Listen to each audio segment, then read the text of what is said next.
Tap, tap. You good. Look in your pocket.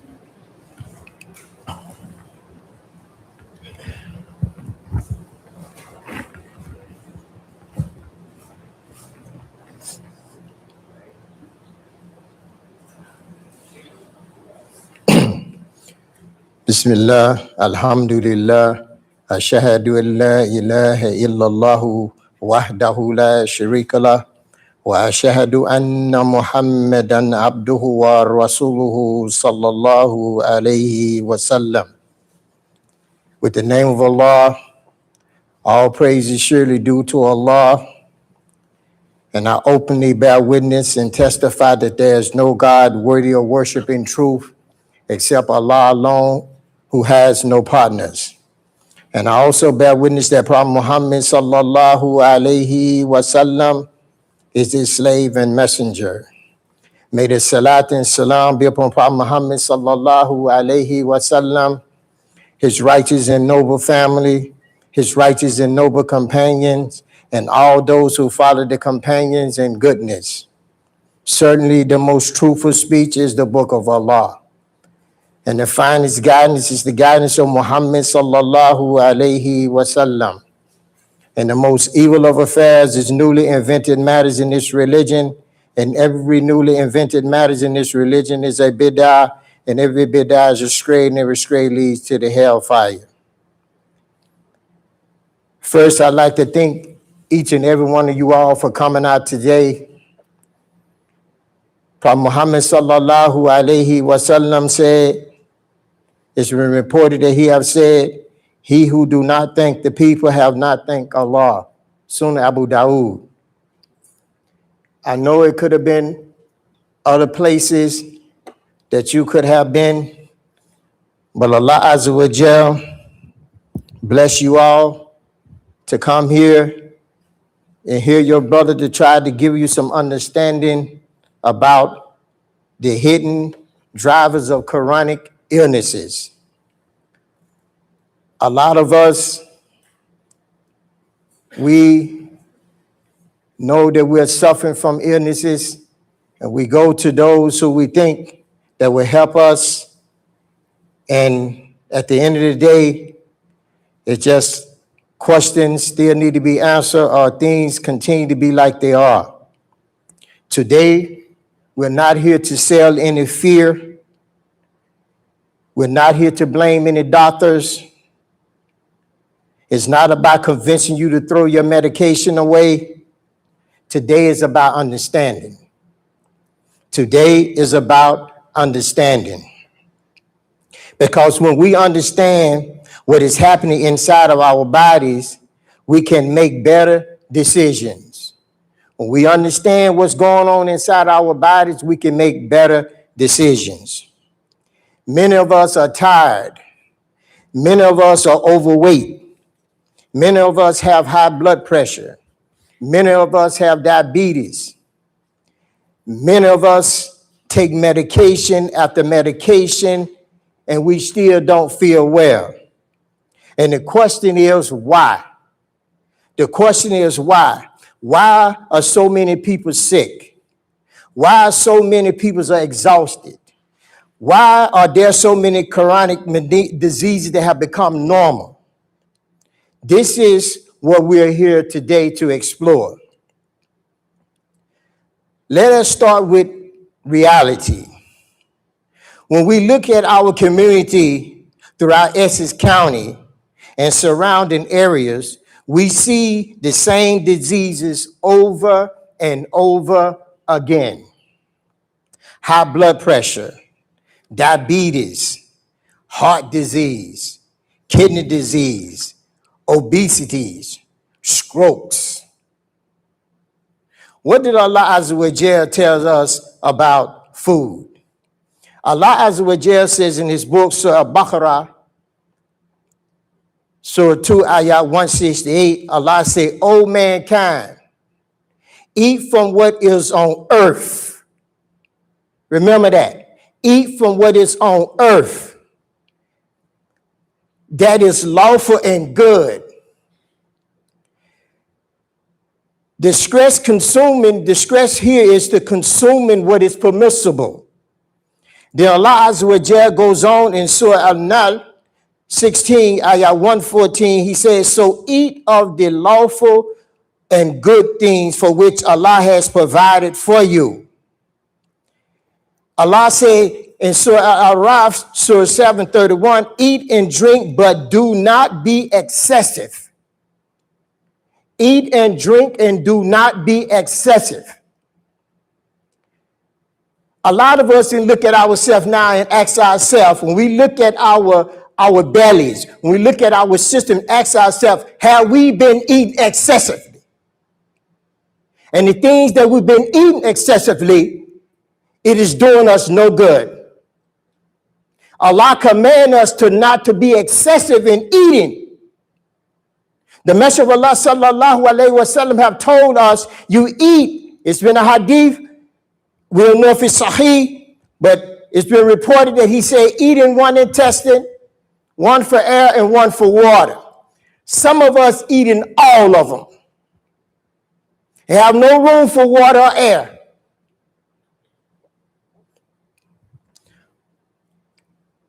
A lot of us think, because we've been conditioned to believe everything is genetic.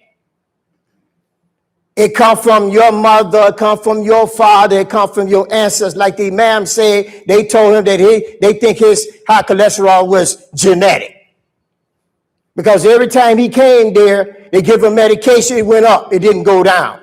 So in their way of thinking, they thinking that instead of them thinking it's the medication they gave him that wasn't helping him, they think it comes from his family lineage because this is what they've been conditioned and they've been told and taught in their schools. But when you look at cholesterol, cholesterol is only there as a protective mechanism for the human being from their liver to protect you from acid. So the more acid that you have in your system, the more your cholesterol is going to go up. The cholesterol is there to neutralize the acid. They couldn't figure it out because they haven't been taught that. What is most alarming about these conditions that I mentioned is that they are appearing in our youth. They are appearing earlier and earlier and earlier. When you go in some of the masajid, you see brothers and sisters from 20, 25, 30, 40, 50 years old sitting in chairs and talking about they praying. This wasn't heard of when I was coming up. It was never heard of. It seems like the more that the generation comes, the younger they are getting sick. The question becomes, is this a thing of bad luck? Is this genetics? Or what is the deeper factor involved here? Now, genetics plays a role, but genetics is not the loading gun. It's not the loading gun. A lot of us, we get these conditions that we have, it comes from the umbilical cord. It comes from what our mother, what she was eating, it went to us. And we come out with certain genetic weaknesses. But it don't load the gun. Lifestyle pulls the trigger.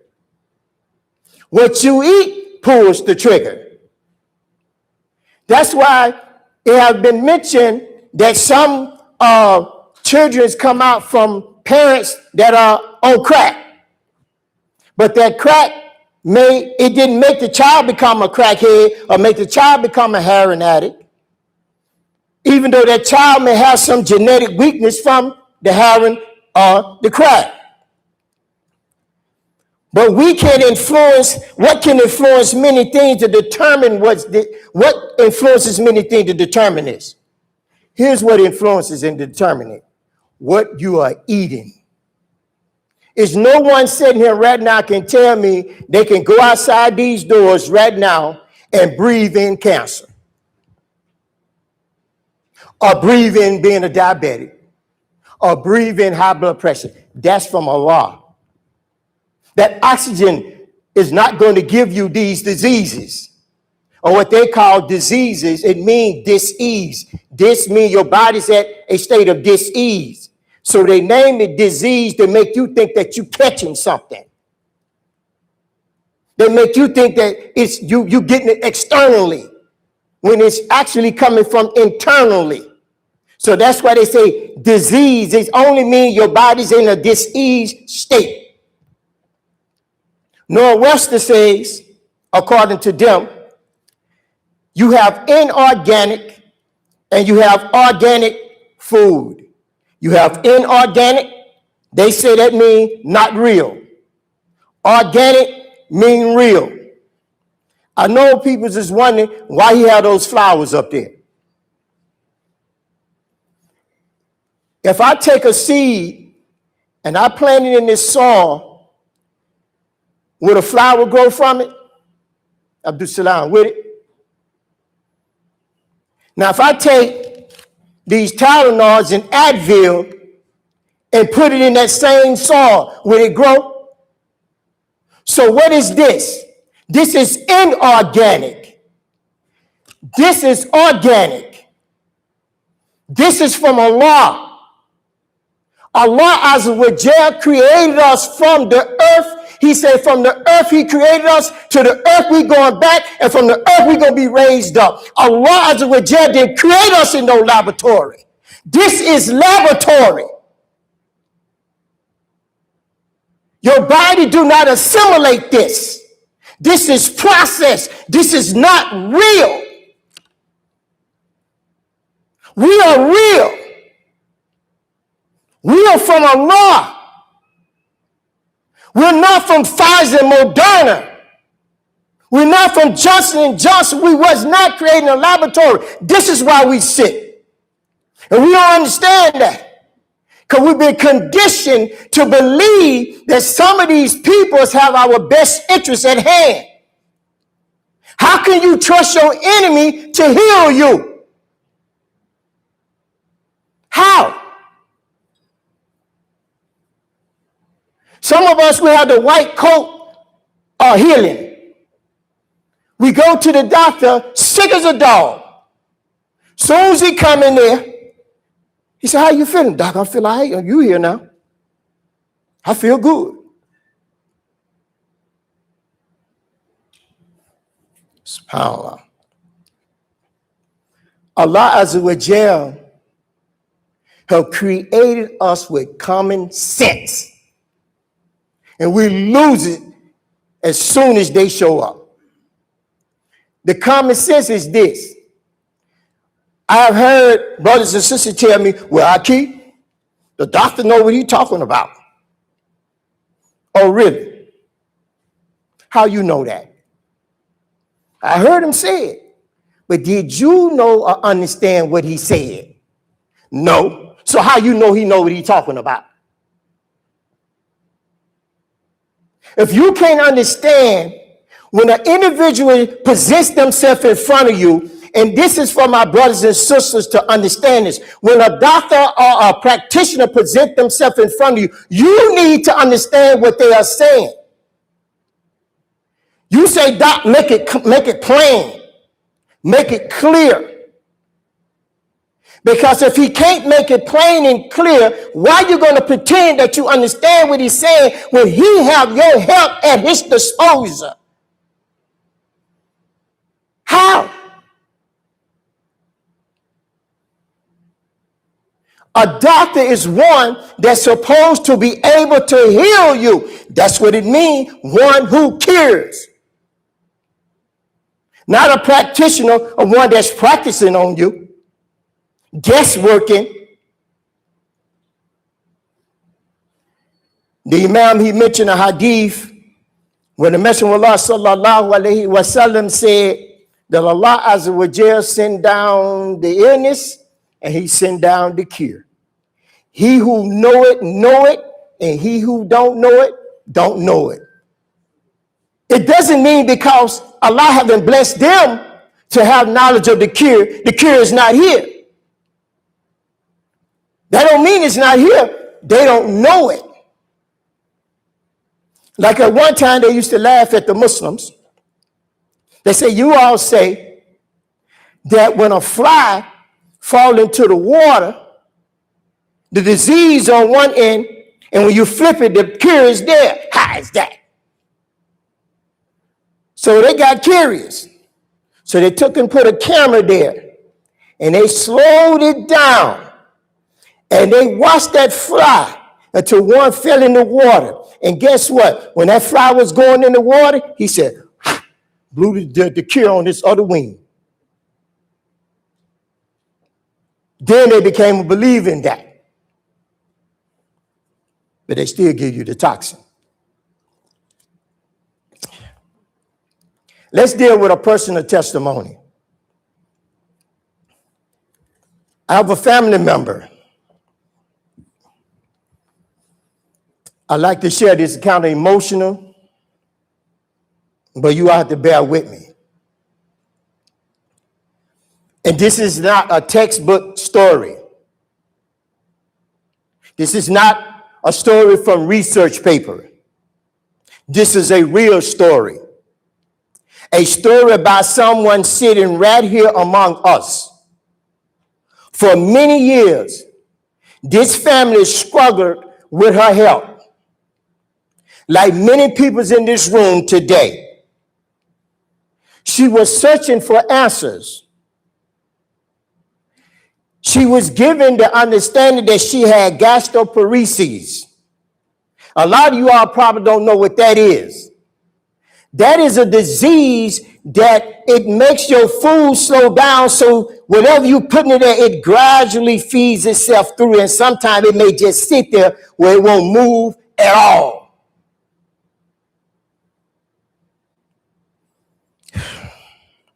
It make your digestion difficult. It make daily life difficult. And then she was struggling with rheumatoid arthritis. She had joint pain. Her body hurt. Simple things that most of us take for granted, she couldn't. She couldn't enjoy it. The doctors gave her diagnosis. The doctors gave her medication. But despite of the treatments, she still wasn't finding answers she was searching for. Until Allah Azza wa Jal blessed her to meet me by his permission.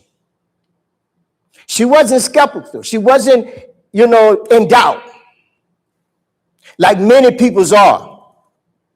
Because when you have been suffering for years through pain, and I'm talking about many years, hope becomes dangerous. Hope becomes dangerous. You become afraid to believe. You become afraid to believe that there's any cure. But she listened. She learned. She began to make changes. Not overnight. Ain't no quick fix in this. Not overnight. Not through magic. Not through a miracle pill. But through process. A journey. Little by little, she began supporting her body differently. Little by little, she began to understand the connection between nutrition, nourishment, stress, and healing. A lot of us don't believe. A lot of our problems be just something simple as stress. Something simple as stress.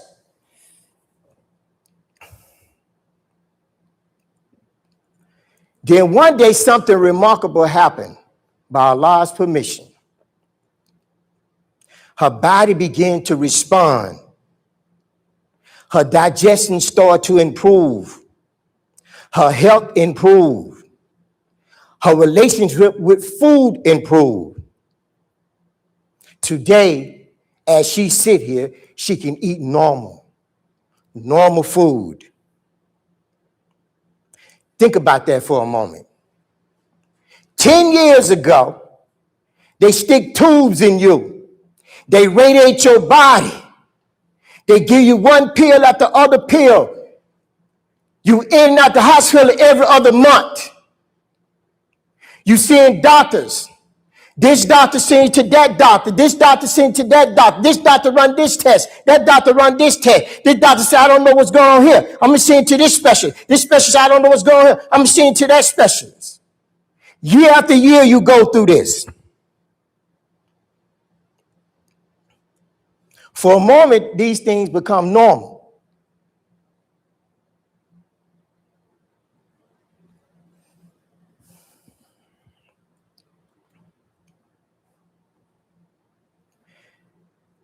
And they told her that she was in menopause.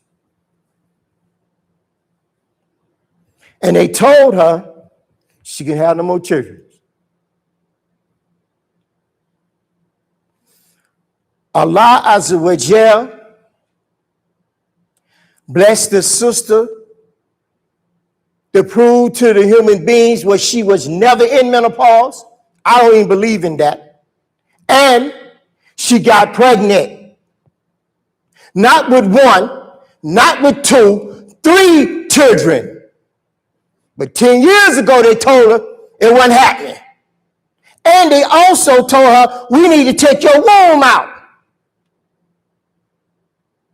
Your womb is your problem. Imagine you walking around with a tube in you because you can't eat. They have to feed you through this tube. Imagine that. It went from that tube to eating regular food. Why? Because we have to understand, when we ingest food, it's supposed to digest. And once it digests, it's supposed to absorb. And once it absorbs, your body's supposed to assimilate it. And once your body assimilates it, your body's supposed to eliminate it. So when you're ingesting food and your body's not digesting the food, it's not absorbing. So when it don't absorb, your body don't utilize it. And when your body don't utilize it, it don't assimilate it. And when it don't assimilate it, it don't eliminate it. So when it don't eliminate it, it brings about acidosis. And from acidosis, it brings about deficiency. And from deficiency, it brings about congestion. And from congestion, it brings about mutation. And from mutation, this is what they call cancer. It started with one thing, what you picked up and put in your hand.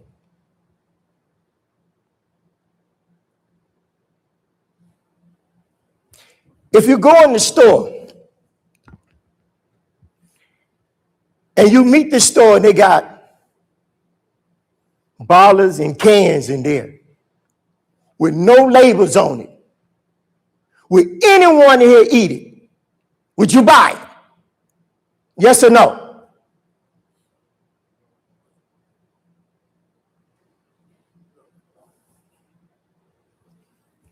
So if you're not going to buy it when it don't have labels on it, why you don't buy it? Because it don't have labels on it? Because you don't know what's in it. It got labels on it, you still don't know what's in it, and you buy it. You still buy it. Let me give you a little trick, but they do. They take the nutrients from the food and they take the life out of it, put their chemicals in it to preserve it for you to come and get it, to be able to eat it.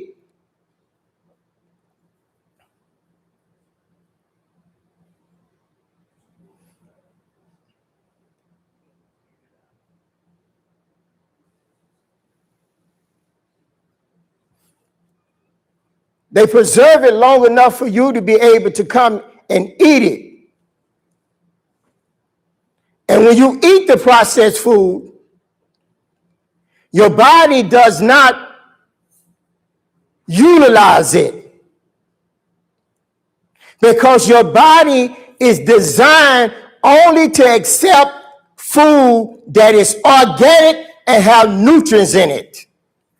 So when you eat that food sits in your colon. And it sits in your colon and it becomes putrefied. And from the putrefaction become parasites. Because the food is sitting there, it's not digesting, because Allah, Azza wa Jal, put the digestive mechanism in the food that they strip out. And they strip it out and they take and they sell the nutrient from the food to the vitamin shoppers. They take all the nutrients out and they take it and they sell it to the people that make the vitamins. And then they take it and they put chemicals in it and they take it and sell it to you, and you think you eating healthy because you taking vitamins. And when you look up the word vitamin, it only means a little. So if you're going about all these whole food vitamins, you think you're really eating healthy, you're not. The nutrients is in the food. It's in the fruits and the vegetables.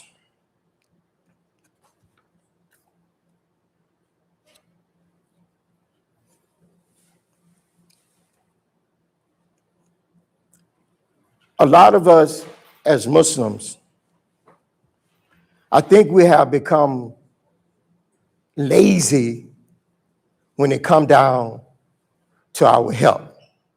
When it come down to paying attention, like the Sheikh said earlier, paying attention to what we're eating and paying attention to what we drink. A lot of us, we just pick it up and we drink it. We don't read the labels. We don't become conscious of what's in it. We just take it and we just eat it. This is not correct. This is not correct at all. I'm going to tell you why.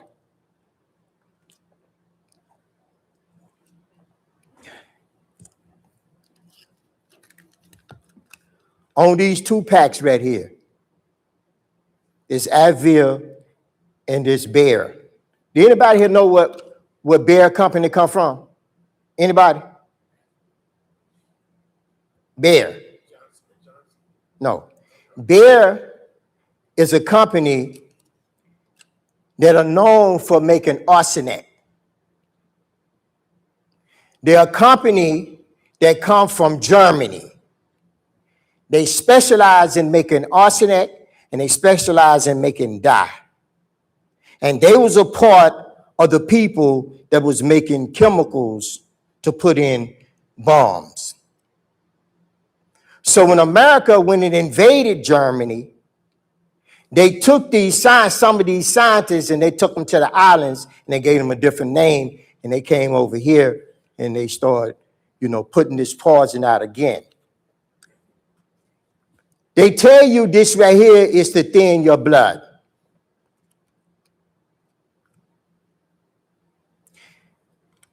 In 2002, look it up. Bayer Aspen found that they had the AIDS virus in a batch of their products. You know what they did? The FDA told them you can't sell it. They shipped it to Africa. It's all on the internet. We don't read. But this is a company we trust.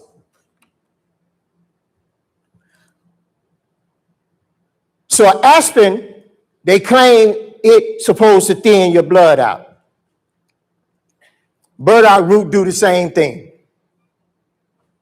Yellow dot root do the same thing. But it's from Allah.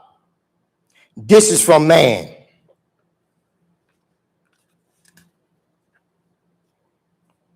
Let's deal with inflammation. Let's get some understanding what inflammation is, because we hear this a lot. Most people here have heard of the word inflammation, and we think of what? Swelling.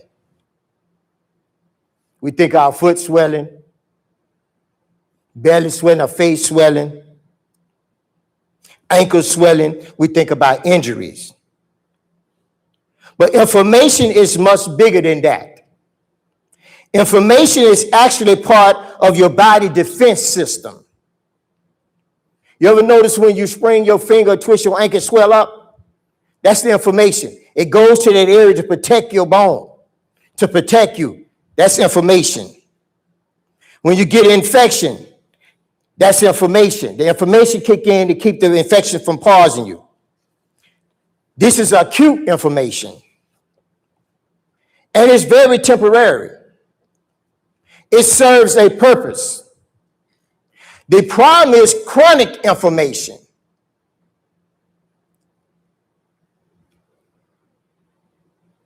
The problem is chronic inflammation. The body being in a constant state of stress, a constant state of malnourishment, year after year after year. The body stays in this state.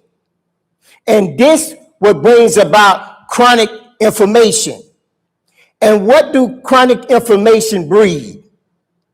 Heart disease, diabetes, joint pain, digestive issues, fever, weight gain, and many chronic conditions. So what condition contribute to inflammation? Number one, poor nutrition. Poor nutrition, lack of sleep, chronic stress, physical inactivities. A lot of us, we don't work out, we don't walk, we don't do a push-up, a sit-up, we don't do that. Only thing we push is the remote in our phone. Some of us still smoking. Then you got environmental issues. Sometimes something simple as not being stressed will heal you. Something simple as that will heal your body. One of my family members, aunt's son died. And her husband said she went in the bathroom. She was in there for a minute, thought she was using the bathroom. He went in there, she was dead on the toilet. The doctor said that she had stressed herself to death. So stress will harm you and kill you.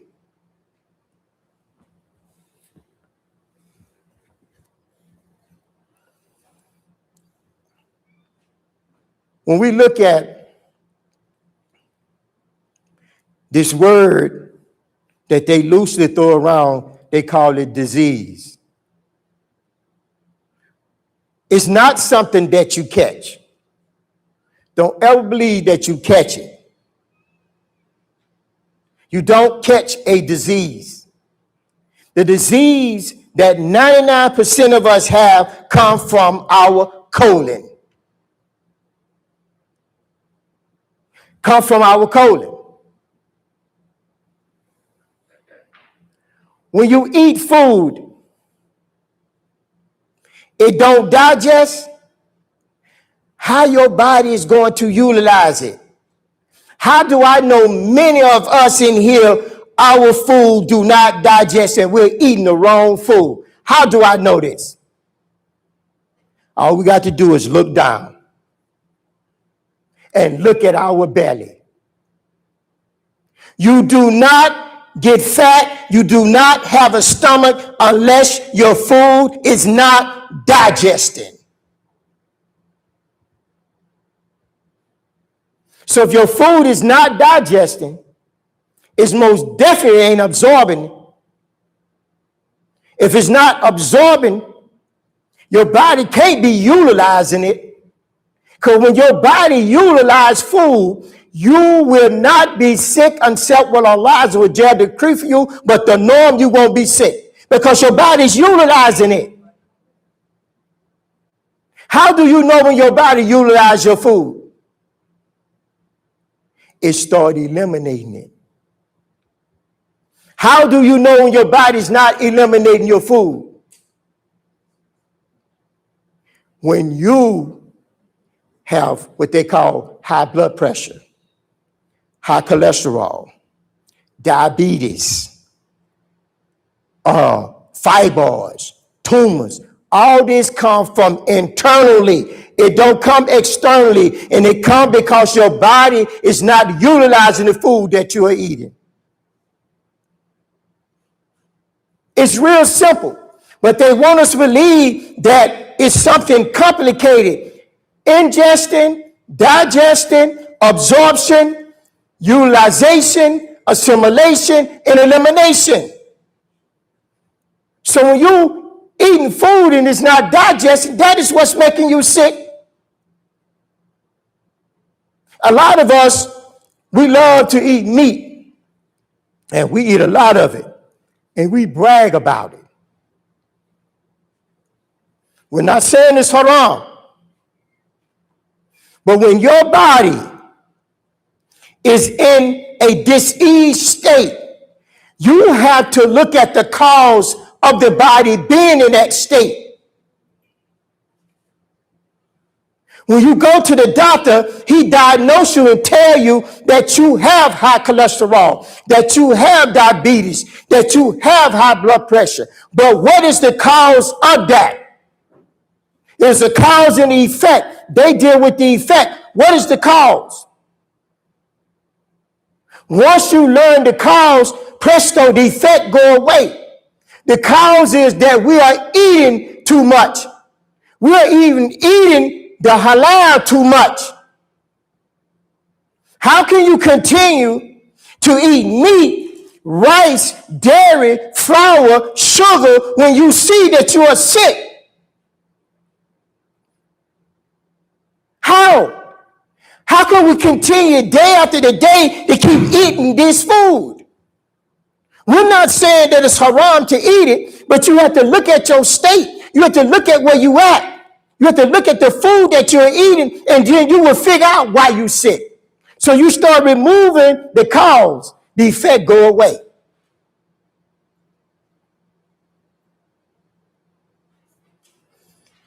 When you eat meat, according to their finding, it stays in your body 72 hours before it eliminates. One brother say 72, but 73 hours before it's eliminated. It's a report that the Messenger of Allah sallallahu alayhi wa sallam ate meat every now and then. We say, oh, it's the sunnah. Yeah. But did he eat it every day? So if you eat meat in the morning, you eat bacon in the morning, then you come eat a hamburger during a noon, then you eat a steak in the evening. You do this day after day after day, night after night, year after year. You wonder why you sick?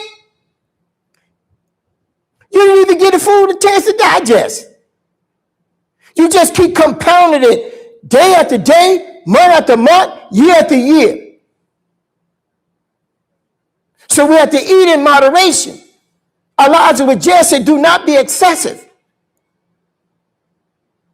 If you're going to eat the meat, why you can't just eat it once a week? Why every day? Why you got to eat rice every day? Why flour every day? Why coffee every day? Why sugar every day? Every one of those things is why we sick. Because if I don't know what I'm talking about, how many people here eat meat? Raise their hand. That be truthful. How many people here got a doctor that they go to? Raise your hand.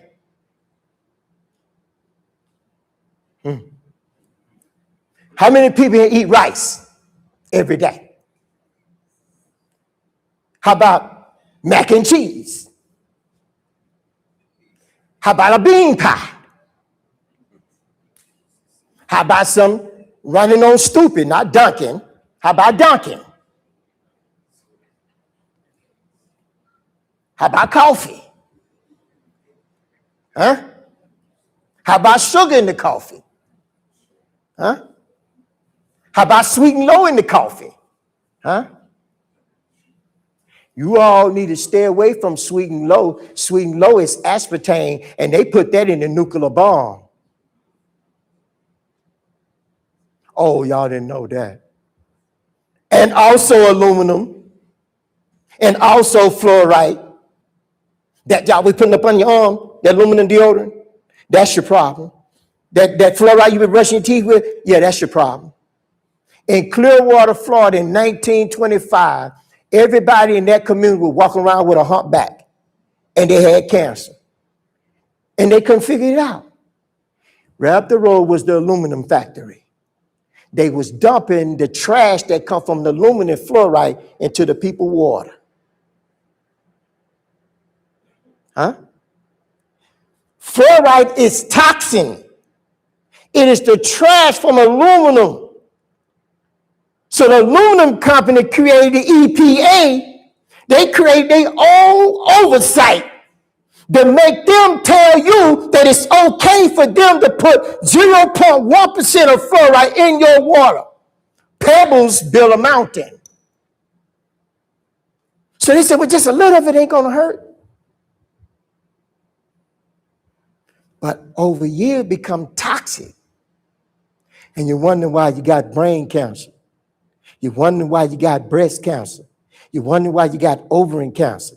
You wonder why you got prostate problems. Look at what you are putting on your skin. Look at what you're brushing your teeth with. And look what you're putting up under your arm. And you will see your problem.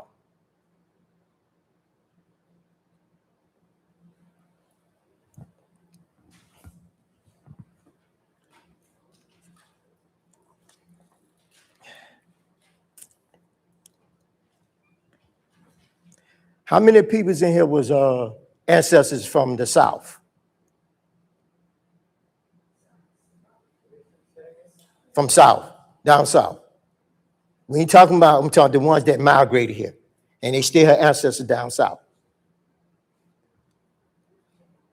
Sheikh Daoud. Is it anywhere in your family you ever heard they say that our ancestors used to deworm us every year? Huh? Didn't we used to get dewormed every year? Huh? Why they stop doing that? Didn't we used to have midwives? Had our own doctors in our communities? Family was delivering us.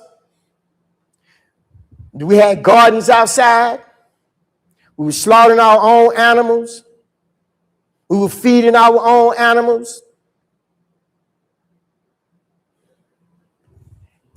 Did our ancestors have the diseases we have this day? 99% of them didn't have high blood pressure. I'm 61, I can say it. High blood pressure. They didn't have diabetes. They didn't have high cholesterol. They didn't have fibroid. I asked my mother, I went home about a month or so ago, and I asked my mother, I said, Mom, you ever heard of fibroid? She said, what is that? I said, how about tumors? She said, son, I don't know what that is. I said, did any one of your sisters ever had their womb took out? No. They died with their womb. She said, but what is fibroids? I said, this is a new thing that they say that, our sisters get, and they making it normal now. Fibroids is only your body is staying in the state of flight or fright, meaning it's creating too much cortisol, and that is what creates the fibroids. And it creates estrogen, and it creates the fibroids. And they say, well, we need to go in there and cut it out or radiate it out. That's not true. Only thing you have to do, change what you're eating, change what you're drinking, change what you're putting up under your arm and what you're putting on your skin, so your body won't stay in a stress mode. Your body stays in a stress mode, It's going to start creating the extra cortisol. They're going to create the extra estrogen, and then it's going to start building what they call fibroids and tumors. It's only your body is taking the toxicity from your body, the inflammation from your body, the parasite from your body, and it's taking it and it's putting it in the area and it's encapsulating it, protect your body from the toxicity in your body. That's all a tumor is. That's all it is. Your body's protecting you from the toxicity in your body. So the only thing you got to do is change what you eat, change what you put on your body, change what you brush your teeth with, and all that'll go away. How? No. I have a brother, another testimony. And I have a sister, another sister that is here. Let me deal with the sister first. Almost about 2 years ago, a sister came to me, or she called me. And you all know the sister.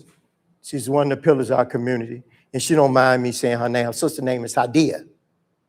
Sister Hadia called me about almost 2 years ago. She said, brother, I've been told that my kidneys is almost out. I may have to do dialysis or have a kidney transplant. So I said, well, sister, I don't believe that's going to happen. I said, by Allah's permission, I can help you. So I went and I made her some concoctions. And I didn't know 4 days later that she would have to go to her doctor. She just told me this 1 week, and about 4 or 5 days later, she had to go for a checkup. So over the weekend, she flushed herself out. So when she went to the doctor came out, she was in the bathroom. So the doctor saying, where's her dear at? She can't be in that bathroom. She knows she can't give us but a 19 CCUs worth of urine. Why she in there using the bathroom? So I did come out the bathroom and told her. She said, well, doc, I can give you this cup full and another cup full. She said, what? She said, yes, doc. So they took her back there and they checked her. So they ran her urine. The doctor went out. The doctor sent a nurse in there. He said, tell Hadia, I don't know what she did, but her kidneys then came back at least 50%. So tell her to go home and we'll be in touch. So my sister Hadia reached home. This is the story she told me. The doc called her. Said, you know the reason why I didn't see you out? She said, because I ran your urine again because I couldn't believe that it came back, your kidneys come back that quick. She said, I thought it was the fault of the machine. And when she ran it, her kidneys was back online to 50 to 70%. So the doc told her to, I think 3 months, come back for a checkup. Yeah, it was the year before. So last year, I did a conference in PA, Imam Muslim Family Center, and that Saturday night, I got a text from the sister. And she, you know, she thanked Allah. She was making dua for me. And she said, brother, she checked on the computer, and the computer said that her kidneys were 100% functioning. Allah Azza wa Jal brought this sister kidneys back, not through dialysis, not through no tablet, not through radiation, not through chemotherapy, through Allah Azza wa Jal herbs. And one of them was juniper berries. Juniper berries. Don't sleep on juniper berries. Another one was burdock root. Another one was yellow dock. Huh? And then I have another brother. Last year, Sheikh Abdul Aziz was on I think maybe the 8th Rakat during Ramadan, the 25th. My phone buzzing, man. Like, who is this calling me? I thought it was an emergency, but I'm nervous. I ain't coming out to Salat. So when I came out to Salat, I checked it. It was a brother, sister that know me from Maryland. And I called her and she said that her brother needed to speak with me because he was having some issues. So once I left the mass shed, I called him. He didn't answer the phone, but he called me the next day. And he said, brother, I have some kidneys issues. And they told me I'm 1 day from dialysis. These is not no made-up story. These are real stories. Some of his family members may be here now. I said, okay, brother, give me what you eat. He said, I eat meat. He said, I eat dairy. I eat sugar, rice, the normal for us as people of color. I said, okay, well, you're going to have to go on a raw fruit diet for 14 to 16 days. I'm going to fix you some concoctions. You come here and get it, and inshallah, you'll be okay. He came and got it 2 weeks. He went for a checkup. His kidney was online. I think at that time, 75%. The doctors couldn't believe it. They said, hold up. It must be a mistake. We're going to send you to Pittsburgh to our specialist. So he called me. He said, brother, I have to go to Pittsburgh because, they don't believe that my kidneys is online like it is because it went back to 75%. They want to get a second opinion.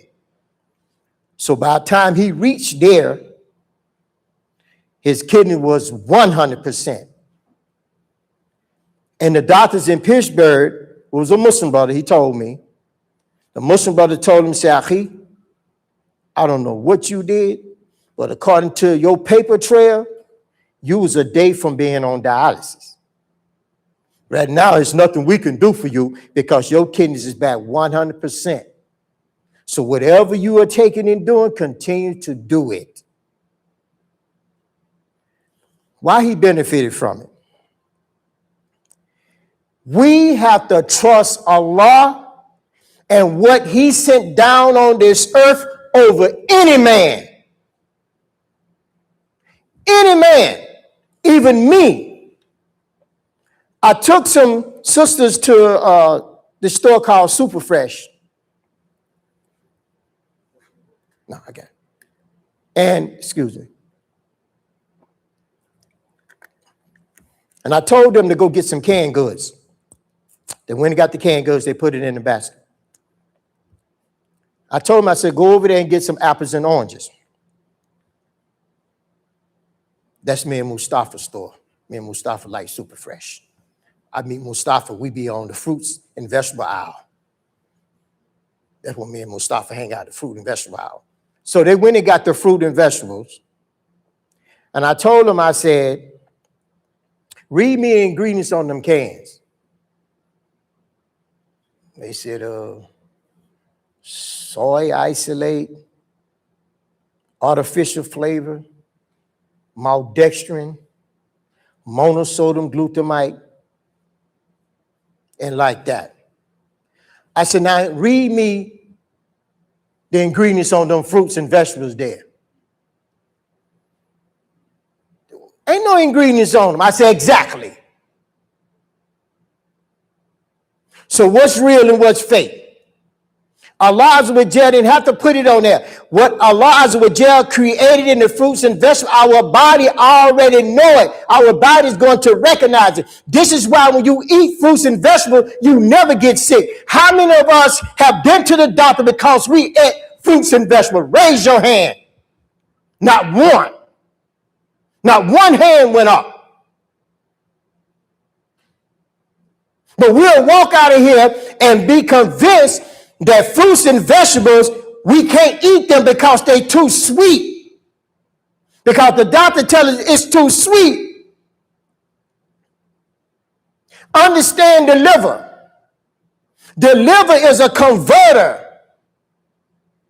Allah Azza wa Jal, according to the Kuffar, they said the liver is so powerful that if they can take it out of the human being and put it in a power plant, it would run that power plant by itself. It has so many functions. What they know of, it has 500 different functions. So when you eat fruits, the fruits is not sugar. The fruits goes into your liver. Your liver converted from glucose to fructose, from fructose to amino acid, from amino acid to protein. Amino acid and protein is what builds your cells. The fructose is what builds your brain. The glucose is your energy. Your body runs off two things, carbon and oxygen. Carbon comes from the fruits and vegetables. The oxygen comes from iron. If you don't have 2%, this is 1% that I gave you all. This is CMOS iron. This is 1%. If you don't have 1% of iron in your body, you will be iron deficient. Your liver stores 1 to 2% iron. If it don't store that, that's why when you go outside first, you don't feel cold. You be out there for a minute, your liver start depleting the iron, then you start feeling cold. So when you don't have iron in your body, this is why you sick. And most of you all eat meat. When you go to the doctor, he tell you iron deficient. A vitamin D deficient. Because the meat creates a residue. It creates a residue that sits in your body and it sucks your iron out of you. And you become iron deficient. And they bet on you becoming iron deficient. Because when you are iron deficient, you will forever be sick. You will forever be sick. Iron is what put oxygen in your body. Iron alkaline your body. You have two sides of chemistry. You have the alkaline side and you have the acid side. When you're on the acid side, you're sick. When you're on the alkaline side, you're not sick. No disease can survive in an alkaline body. Not one. Only will Allah Azza wa Jal decree. You have two types of ash. You got the alkaline ash and you got the acid ash. When you eat food that produces alkaline ash, it dissolves in your body benefits from it. When you eat food that create acid ash, it stays in your body, create acid and putrefaction, and that's when you get sick. When you eat fruits and vegetables, that's an alkaline ash. When you eat pasta, when you eat rice, when you eat meat, when you eat dairy, it creates an acid ash. So when your body is congested with this acid ash, your body starts your lymphatic system. My wife gave me a script, but I'm going to go off the script for a minute. Your body runs by, we would say, two outlets, lymphatic and colon. Lymphatic and colon. Your lymphatic system is a system that removes cellular waste. Our body, according to them, has 100 and some trillion cells. Each one of those cells had a specific function that it does on a daily. It has its own community. It has its own function, and then once it creates that function, it dies off. Your lymphatic system is supposed to remove that waste. Then you have digestive waste. Digestive waste is waste that comes from your food that you eat that goes into your tube. We think it enters our body, it enters this tube, and it goes into your system. So once it goes into your system, your system start excreting the nutrients from it, and it assimilates it to your organs. So the waste that's left from it, it stays into your colon. So that digested waste, if it's not being removed, then it becomes digested waste. So once that digested waste stays in your body, it becomes putrefied. And from putrefaction, it brings about parasites. You ever seen, you pass by, a dog is on the road, you come at the next day or two, worms coming out of it. It didn't die on the ground, it got hit in the middle of the road. So the parasites started coming out of it. Huh? So we have parasites in us, especially the meat eaters. You have a parasite you call the intestinal fluke. It is very intelligent. It can look like a leaf. It can look like slime, or it can look like, we would say, a cocoon. And it'll come out of your intestine, and it will lodge itself on your liver. And once it gets on your liver, it would start going into like a cocoon.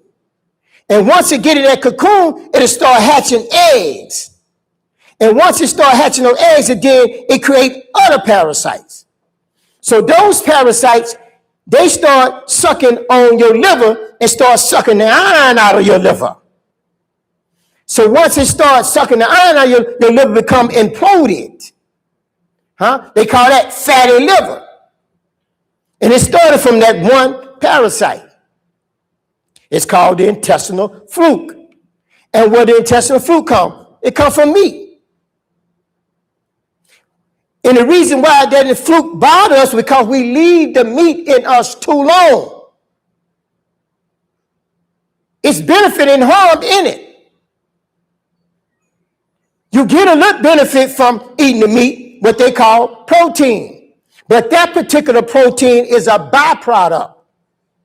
Meaning, when you eat the meat, when that protein goes in your body, like them dicker bees you see the brothers have, it'll break it up.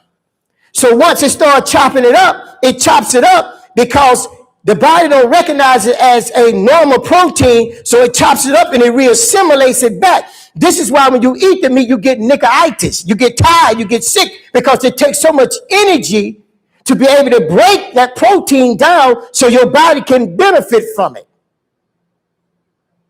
So now you don't put a week worth of protein in your body. Now your body can't break it down because it's too much in there for it to break down. Then your body starts swelling.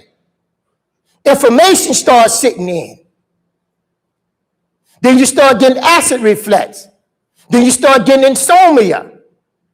Then you start getting high blood pressure. Then you start getting diabetes, high cholesterol. All this comes from us having digested waste in our colon. And we don't want to believe that. It's really that simple. We don't clean ourselves enough. We just eat day after day, night after night, over and over again, and we wonder why we're sick.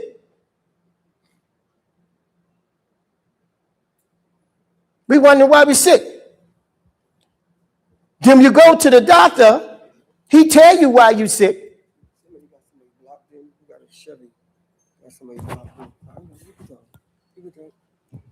Somebody have a Chevy, somebody is blocked in, they can't get out. I don't know. She just told me Chevy. It's parked right here on the side right here. You want some more water? Yeah.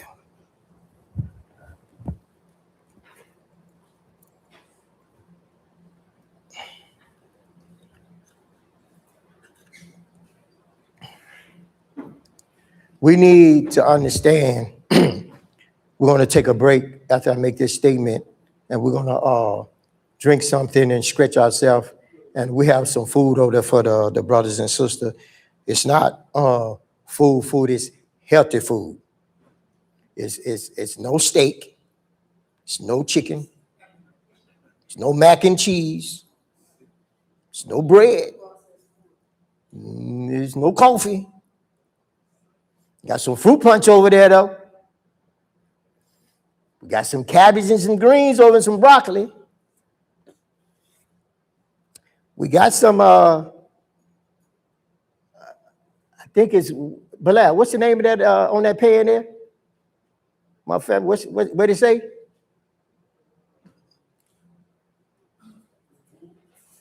What did it say, Musa?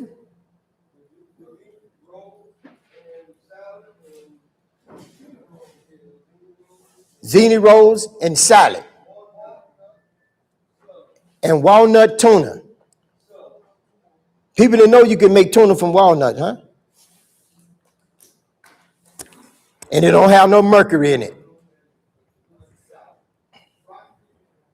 Inshallah, we're going to take a break because my wife had my schedule to 3 o'clock to take a break. And we're going to take a break here. When we come back, we're going to speak about something that is very important.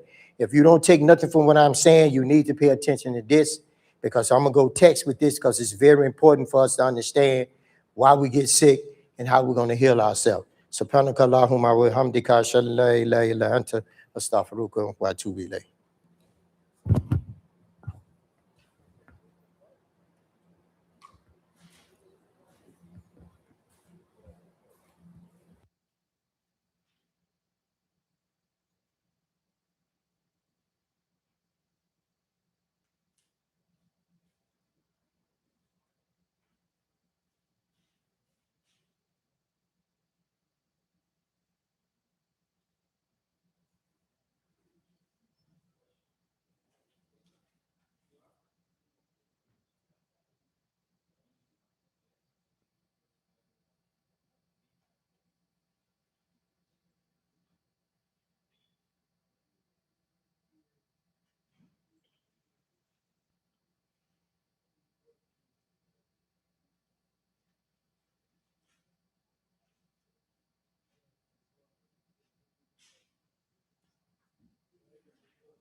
Taking it to the shake.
بسم الله الحمد لله أشهد أن لا إله إلا الله وحده لا شريك له وأشهد أن محمدا عبده ورسوله صلى الله عليه وسلم أما بعد.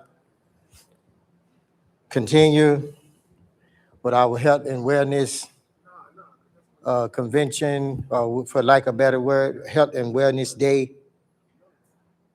I would like to introduce the sisters to a book that me and my family created for you all.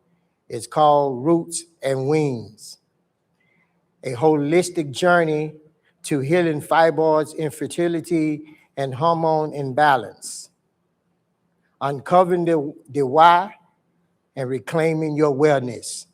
Me and my family did this book for our sisters, from women's in general, but for our sisters. So you all can understand how you get the fibroids and why you become infertile and how to heal yourself. By Allah's permission, we created this book for you all. This is for the women. And the brothers need to purchase it so that their wives can read this book so you can save some money in your pocket. You understand? Once we heal our family, we can build this community. We spend too much money at the doctor's office on medication when we have the solutions right in front of us. We have the solutions right in front of us. So you can get it on Amazon. It's on Amazon, Kindle, and Prime. And then we have another book on there called Healing at the Root. There's another book dealing with the lymphatic system. So continue, we're going to deal with the metabolic health. If there is one concept I want you all to remember today, is this: metabolic health. Metabolic health, it matters. Why? What do I mean by metabolic health? Your body's ability to manage energy, your body's ability to regulate sugar, your body's ability to maintain a healthy weight, your body's ability to support healthy blood pressure and heart function. When the metabolic health declines, problems begin to stack on top of one another. Weight gain, fatigue, insulin resistance, elevated sugar, high blood pressure, high cholesterol, increased risk of heart disease, increased risk of kidney disease. This is why the metabolic health, it centers so much around chronic diseases. When we improve our metabolic health, we often improve multiple areas of the health simultaneously. Not one disease, multiple disease. This is why this topic is so important. We at MD Wellness frames metabolic health as a state of cellular cleanliness, primarily determined by the body pH balance and its ability to detox. Let's say it again. Metabolic health, we believe, is a state of cellular cleanliness primarily determined by the body's pH balance and the ability to detoxify. We also at MD Wellness our approach to metabolic health is through the lens of regenerative detoxification. We assert that metabolic dysfunction, disease, and obesity results from an over-acid body. a stagnant lymphatic system, and a congested digestive tract that fails to properly eliminate cellular waste.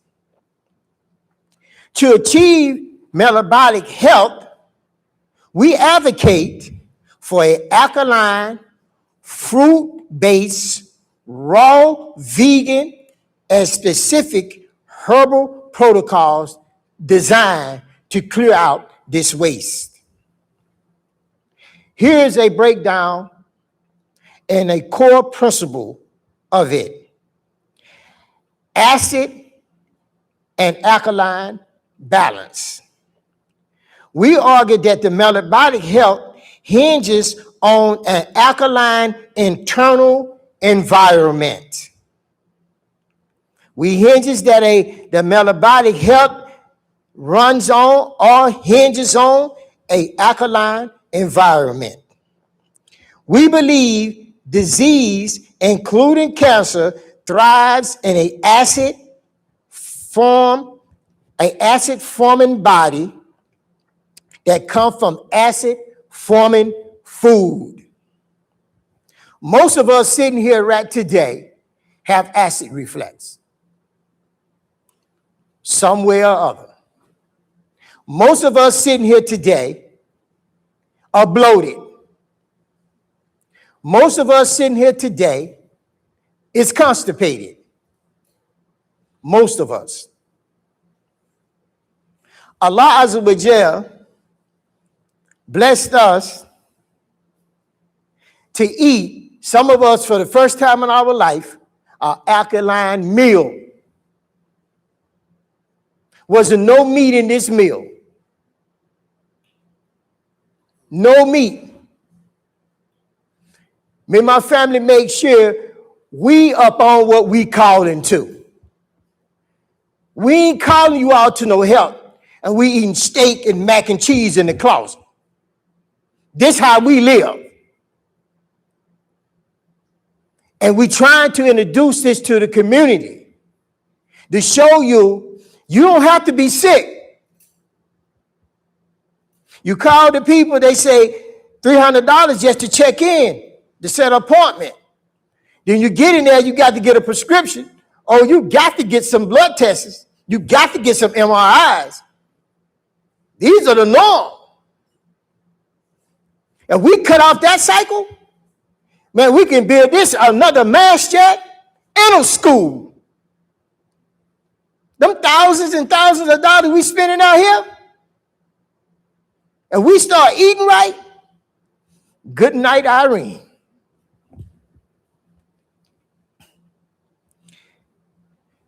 We believe diseases, including cancer, thrives in an acidity from eating acid-forming food.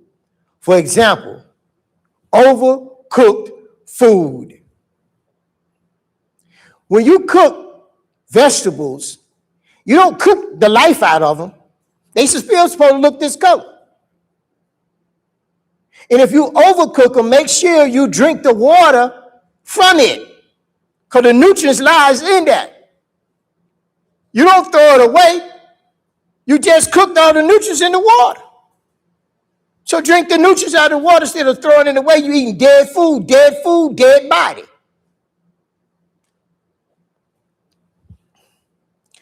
Good health requires an alkaline state from a raw fruit and vegetable diet. A lot of us, we don't believe that we can get healed off fruits and vegetables. We don't believe that. We can't believe that. You know why?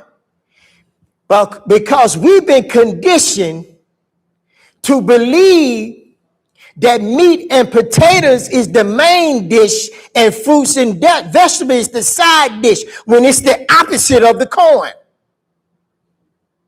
The meat and potatoes are supposed to be the side dish, and the fruits and vegetables supposed to be the main course. I know when I was raised up, we got a little bit piece of meat and some potatoes, and we got collard greens, black-eyed peas, field peas. We had mostly fruits and vegetables. But now they done flipped it. Since they flipped it, look at us.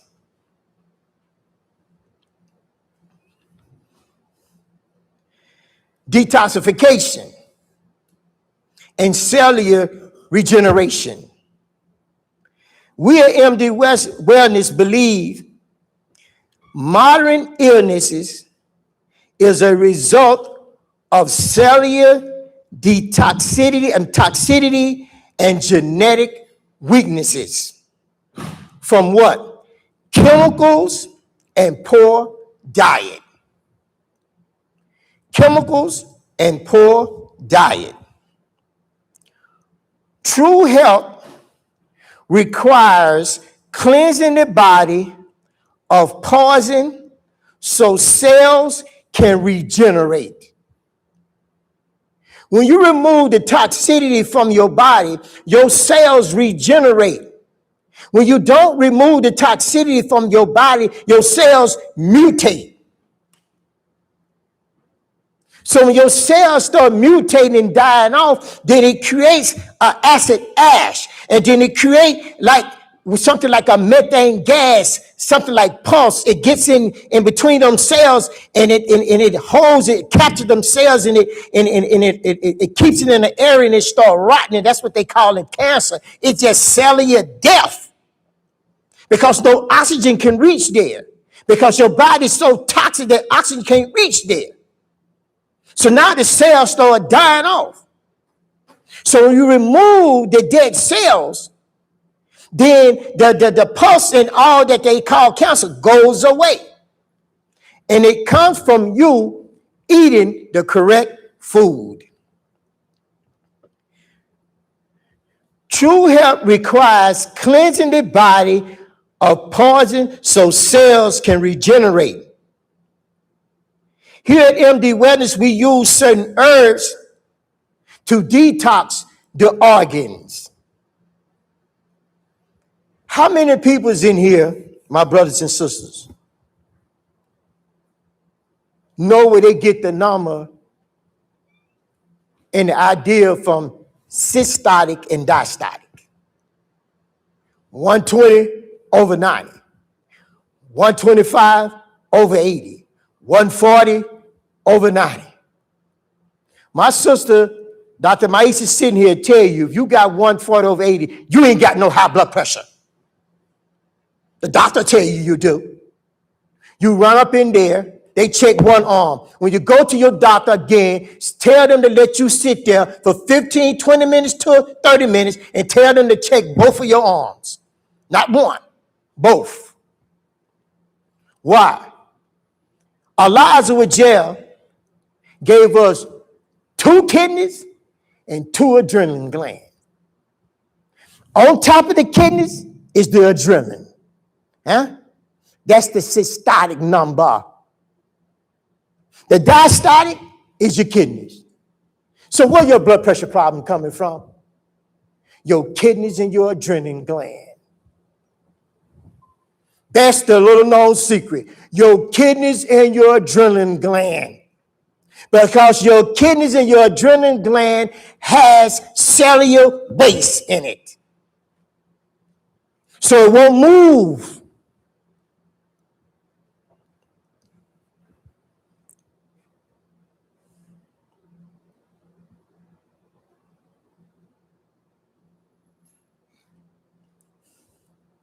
This is our recommendation. The optimum diet, the best diet. We ain't talking about what you normally eat. We talking about if you want to heal. And a lot of bad witness, if you want to heal, you have to leave your old lifestyle alone at least for 14, 16 days. And I can willing to bet you, if you take 14 or 16 days out of your life and heal your body, you will not go back to that lifestyle. Because some of us, we don't know the healthy side of the chemistry. We only know the acid side. We've been on the acid side for so long, we don't know the alkaline side. We've been eating bad for so long, we don't know what it feels like to be healthy. We don't know what it feels like to be 61 years old and get our wife pregnant. We don't know what it feels like to have stamina. Huh? We don't know what it feels like a woman, a sister at age 50 having triplets. We don't know what it feels like a woman 55 years old pushing the child out. Huh? We don't know what that feels like. Because we've been conditioned to believe that we old. We're not old. We're sick. And why are we sick? Because we trust our enemy to feed us, and we trust our enemy to heal us. How can you do that? How? If I come in your house and I rob you and I take all your money, you going to let me sit at the table with you and feed you a meal?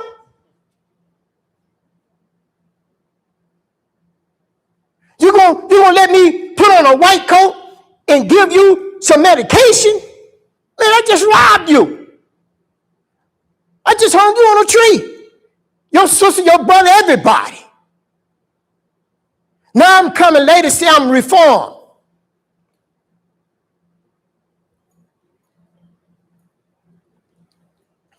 And then some of our brothers and sisters, they get in that arena and they drink the Kool-Aid. And Hippocrates says that the craft is very long, the healing is very long, but the life is very short. But we have his name on our diploma, our degree. We call him the father of medicine, but let me tell you all the secret. He was an herbalist. Hippocrates was not a doctor. He wasn't no nurse. He was a botany. He was an herbalist. Go read his history. And he was taught by the Egyptians. The Egyptian was the first healers. The Egyptian was the first people that knew about medicine. They had a system where they healed people.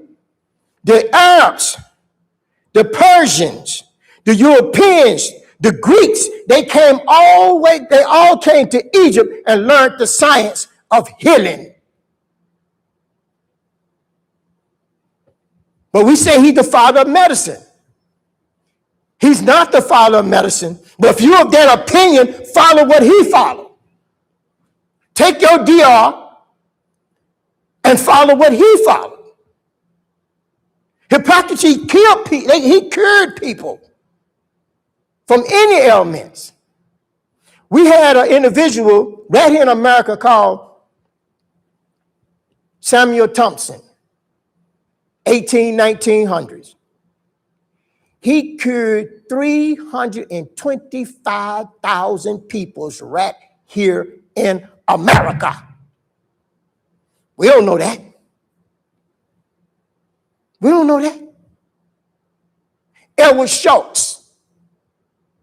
Huh? William Box. Huh? We don't even know these people. These are people that Allah allowed for them to leave their mark on earth to show us that healing starts with the herbs.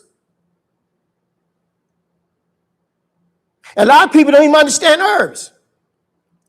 Herbs are not to cure me. All herbs are to help your body detox. They don't heal you.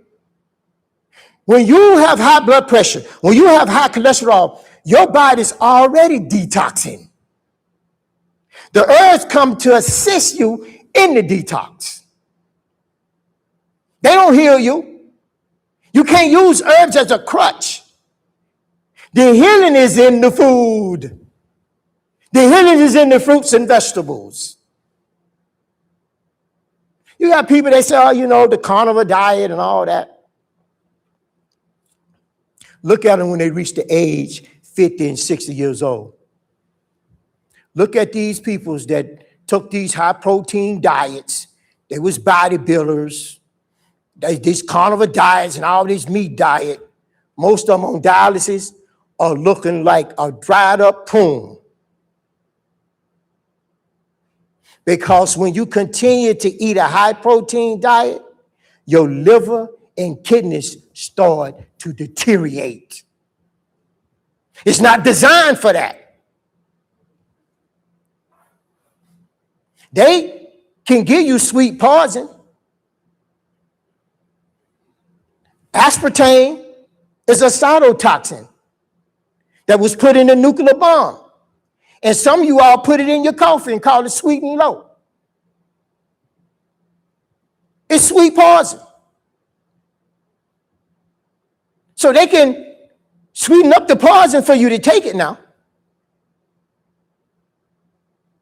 They can sweeten it up. People say, I don't eat no sugar. You eat pasta, you eat sugar. You eat bread, you eat sugar. Yeah, it turns into sugar. Fruits and vegetables don't turn into sugar. The sweet from it goes to the liver. It converts it. So don't let your people, your doctor fool you and tell you, don't eat no sugar. Don't eat no fruits because you're a diabetic. Don't let them fool you. Let me give you the secret. You go in there. He say, yeah, you got diabetes. You say, well, doc, what I can do about you? I'm going to prescribe you some insulin. You're going to be okay. Okay, doc. But doc, what should I eat? Oh, you can continue to eat that. Just make sure you take your insulin. Huh? So you follow that methodology. Huh? Your insulin don't get no better. You go back, doc, my sugar's still high. He give you another dose. He increases it. Huh? You know why it didn't work the first time? This body's intelligent. Your body neutralized that poison and spit it out. Huh? You don't know that. That's why it didn't work. That's why sometimes when people take vaccines, they don't get sick. It ain't that the vaccine is not poison. Your immunity was up so high at a higher peak that it neutralized that poison. Then that's the way that the vaccine didn't work.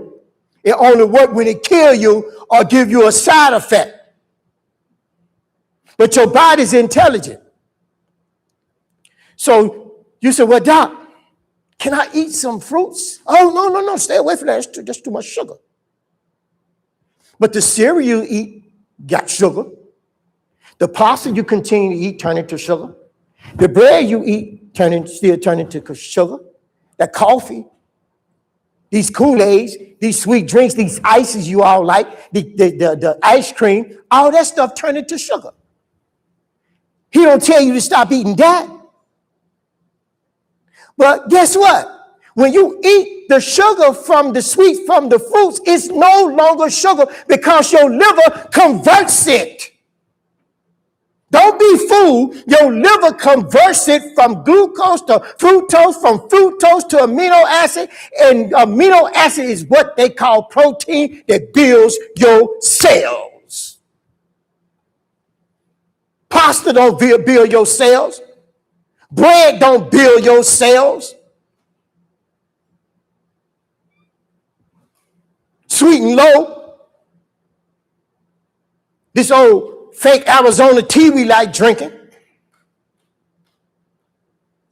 This processed food. Processed, my brothers and sisters, mean not real. This ain't real. You all eating stuff like this. They even making plastic rice. They making plastic eggs now.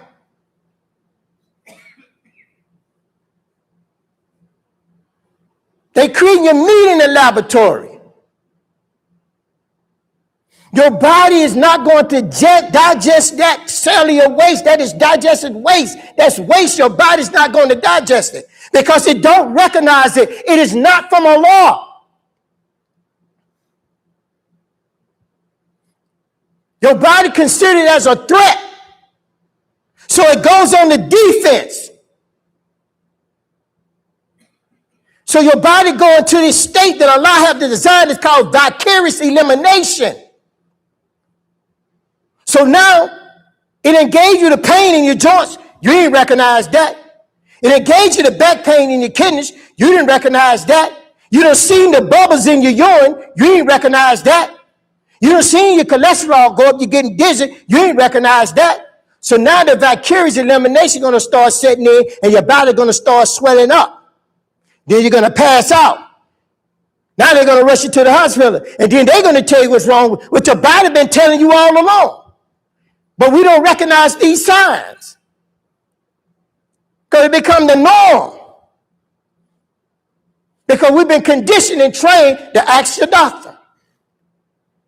If you're feeling a little tingling in your feet, ask your doctor. If your eyes coming blurry, ask your doctor. If you stumble a little bit, ask your doctor. You're feeling a little ache in your stomach, ask your doctor. Then you go to your professional. He said, we're going to run these tests. He run the test.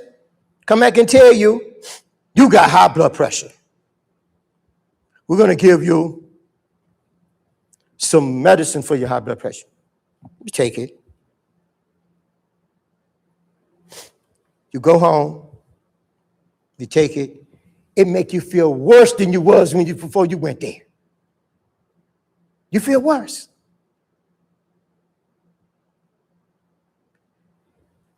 He told you the effect. What is the cause? What is the cause? The cause is this.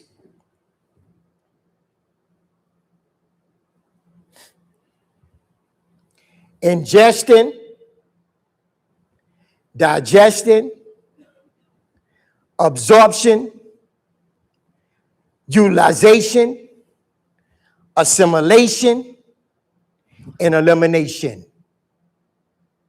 If you ingesting, it ain't digesting, it's not absorbing.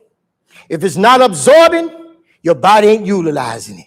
If your body's not utilizing it, your body's not assimilating it. If your body's not assimilating it, your body's not eliminating it. Now we know why we're sick. Because your body is not eliminating the waste that you're putting in your body. It's not eliminating it. And that belly don't happen overnight. It gradually come out there. You don't just pop up and you got a belly the next day. Like the people say in the AA, AAA, whatever they call it, AA meeting, they say you taking the same thing, looking for the different results. Y'all eating the same food that's making you sick and thinking that same food is going to heal you. How can it? How can the same food that you eating going to be your healer? How can you think meat is going to heal you? How can you think rice is going to heal you? How can you think flour is going to heal you? How can you think pasta is going to heal you? How you think cheese is going to heal you? How you think sweet drinks is going to heal you? Are you healed yet? You still eating it? You have to take it from your brother. Look at yourself.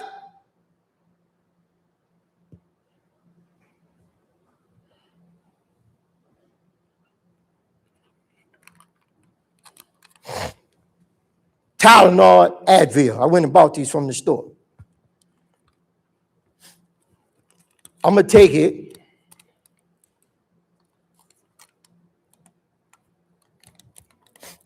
Shit, can you open it? You not open this? Anyway, it's a white yellow pill in here. And I said earlier, some of the sisters wasn't here. This is a beautiful plant that grows in some soil. That soil is from Allah. If I take these two Advils and Advil in the buffer, the bear, and put it in there, will it grow? Will it grow? Where Allah said we come from? The earth. Where this come from? A lab. So how can you give me lab medicine in a natural body and you're going to tell me that I'm good? I'm good. I ain't never known nobody had no side effect from eating no orange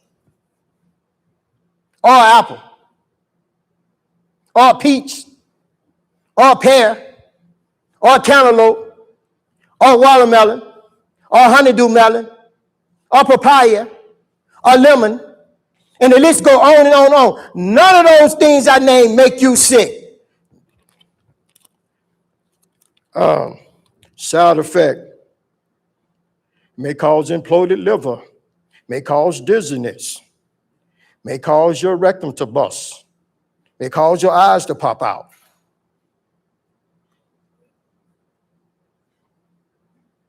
May cause dizziness. You may have bad dreams when you're jumping off a mountain. Or you may wake up and a cat in your face. All this different stuff. Why? Why we need to have this? Why we need these side effects when Allah Azza wa Jalla gave us something that is natural?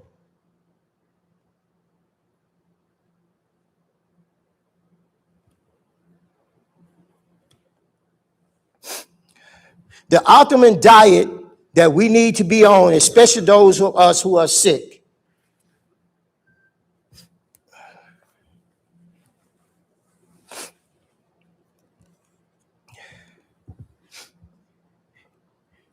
we need to change what we're eating. And I'm not saying throw your medicine away. I'm not saying stop eating your meat, because I know a lot of you are meat eaters. I'm saying stop it until you heal. You can't keep eating the same thing and you're limping. You got back problems. You're constipated. You go in the bathroom.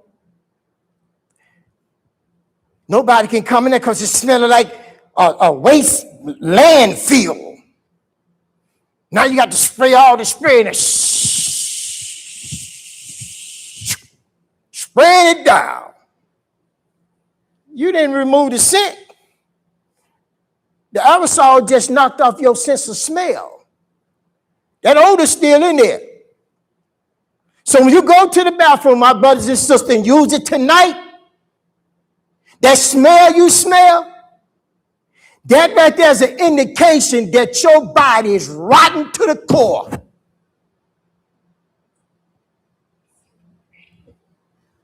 That smell you smell, that is putrefaction in your gut. That's your cancer.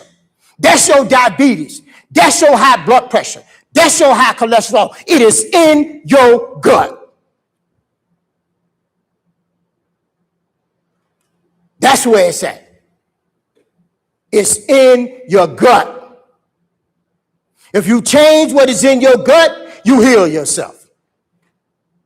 Some of them, man, I can't do no 14 days, man, not eat no meat and no rice and no dairy, man. I can't do that.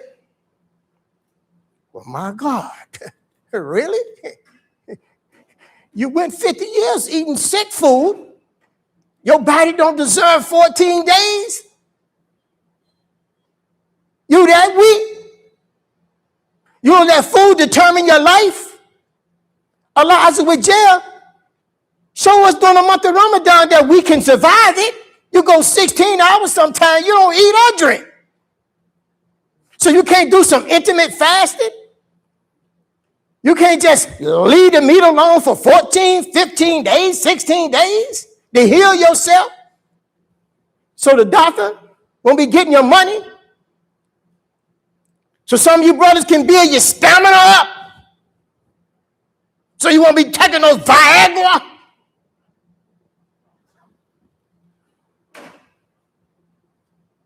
Won't be walking and limping? Alhamdulillah. Allah Azza wa Jalla blessed me to be 61 years old, and I went to had a checkup a year or so ago. Them Kafirs wanted to see my ID. because I was black, number one.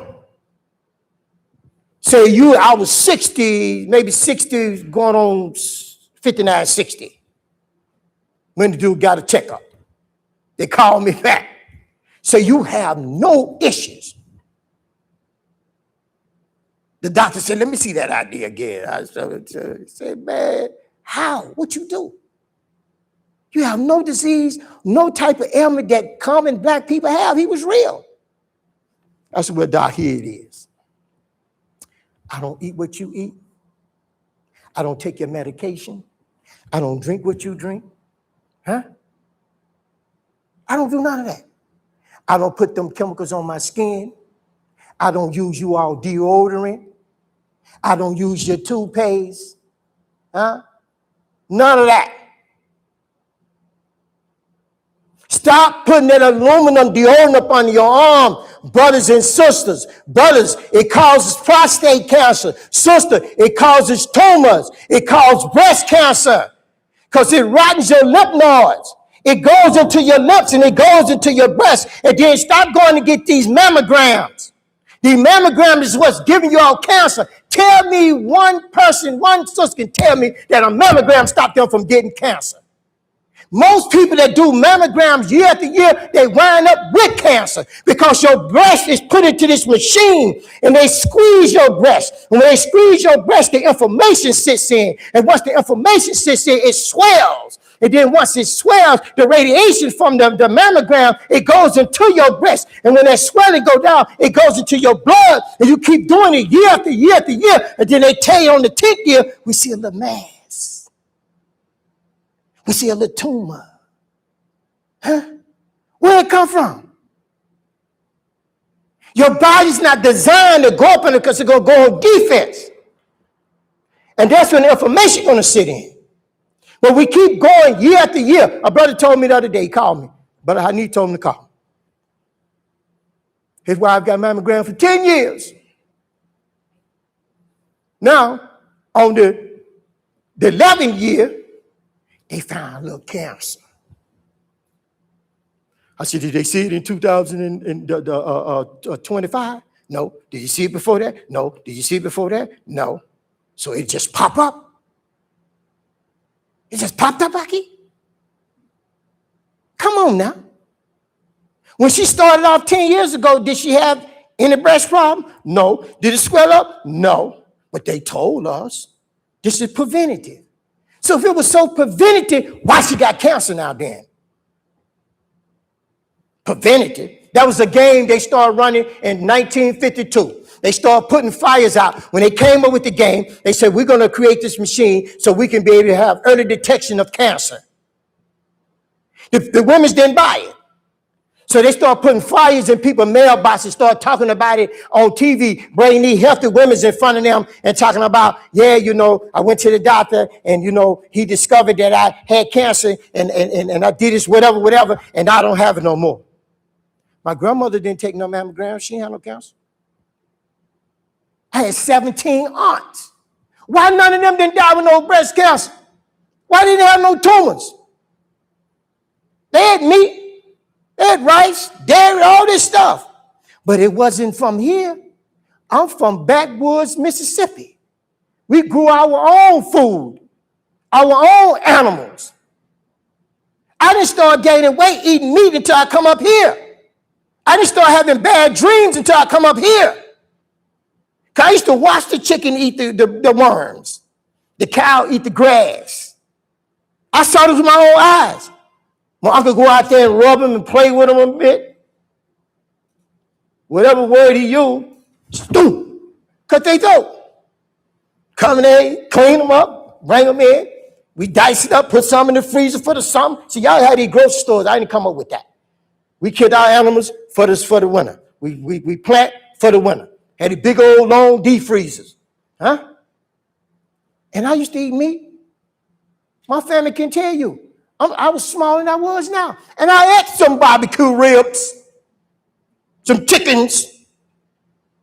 I didn't gain no weight. So what happened now and then? And we gaining weight eating this meat? Because it got growth hormones in it. It got growth hormones in it. Estrogen. You wonder why these girls walking around here with boobs, 11, 12 years old, early menses coming at 6, 7, 8 years old? Huh? You wonder why the men's walking around here with man boobs? Yeah, y'all got them. Man boobs. Because of the estrogen that's in the meat. Shay, look up herpes in chicken. Let me give y'all a brain shocker. Since y'all love chicken, the Longhorn chicken.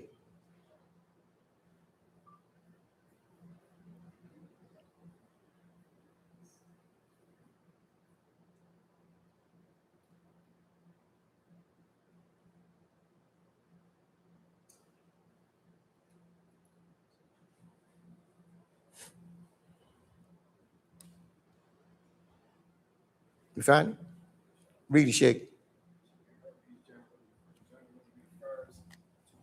Hold on.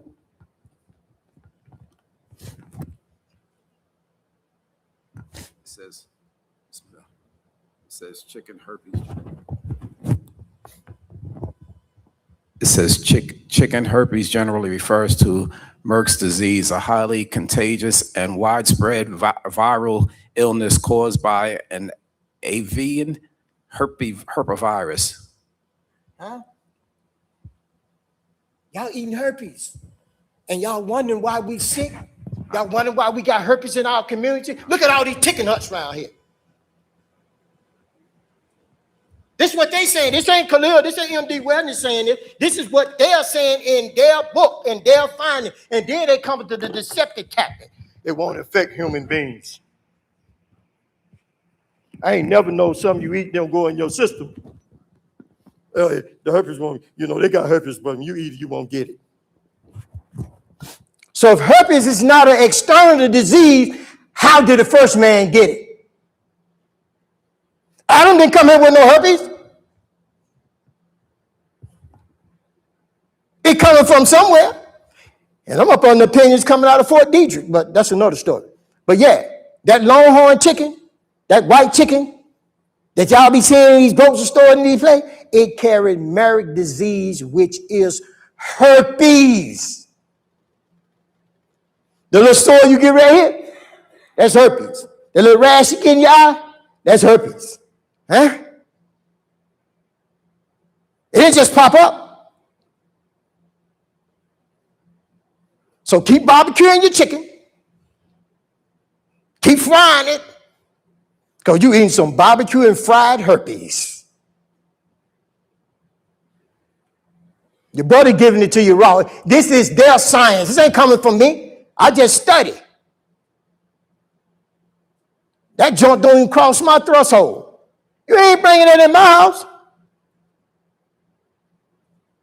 My family sitting right here. We don't eat that stuff. I don't eat no meat. Do I like I'm suffering from malnutrition? They said, man, I can't eat no vegan, man. I can't eat all that meat. No meat, man. I got to have some meat, man. I'm going to get skinny. I'm going to be this. I'm going to be sick and that. I'm not sick. I just fed you all a meatless diet. Just prove to you, brothers and sisters, did it taste bad? How did it taste? Huh? How did that meatless a meal taste? Huh? If I wouldn't have told you I wasn't tuna, you wouldn't believe it from walnuts. That was fennel. That was from fennel seeds. Imagine that. I fed y'all a meatless diet. And nobody here nodding off. Well, if I had fed you some steak and potatoes,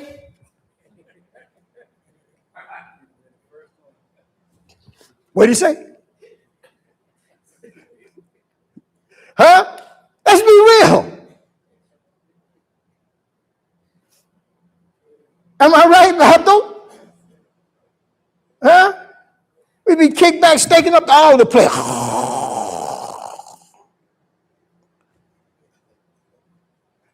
Wake up, huh? Oh, okay. I'm good. And then we hit our bed at Mustafa. That's good living. Man, I'm eating good. But you're like this here. Man, I'm eating good. Man, I got to have me some meat and potatoes, man. Yeah, I got to have me some macaroni pie. Yeah.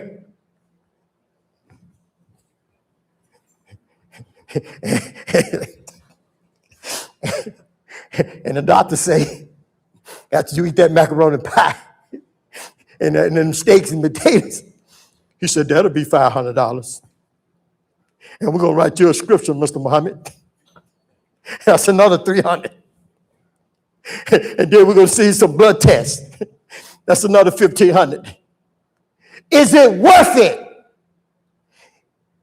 Is one piece of meat and sick food worth $2,000 that you don't work for like a slave? You don't work for the master. You don't work all week, all year long, spending your money. You spend more time in the hospital. You spend more time with your doctor than you do with your wife.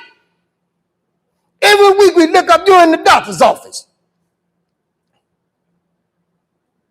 And we wonder why we got body odor. We wonder why we stinking as Muslims. That's putrefaction. That's that filth trying to come out of you. Everybody smell you but you. You got nose blind. You can't smell nothing. You smell like D.O. Let's be real. Brothers and sisters around here fumigating. You prostrating behind them. You don't disturb your salat. I'm serious. This is real, man. We won't look at this like nobody won't talk to us. I'm your brother. I can tell you, we be smelling bad because our colon is upset. We got constipation. We got putrefaction, and we don't want to clean it. You go to the doctor, they ain't gonna give you nothing to clean your colon. They want to stick a camera in it. Here it is, Mustafa, a man weighing 300 pounds. He done went and got what they call that, honey, a colonoscopy. Huh? What they call that procedure? Yeah. He said, you ain't got no colon cancer. Man, I'm good. But he didn't tell you all that constipation and all that fecal matter that he saw up in there. He didn't see that. You weigh 300 pounds, he gonna tell you good? All that putrefaction stuffed up in that colon, he can't see that. You know why he gonna tell you that? Because you are patient for life. Because he knows if you keep eating like that there, you will be back. If he don't tell you what he saw for real, you will be back. It's a game. This is a game they play.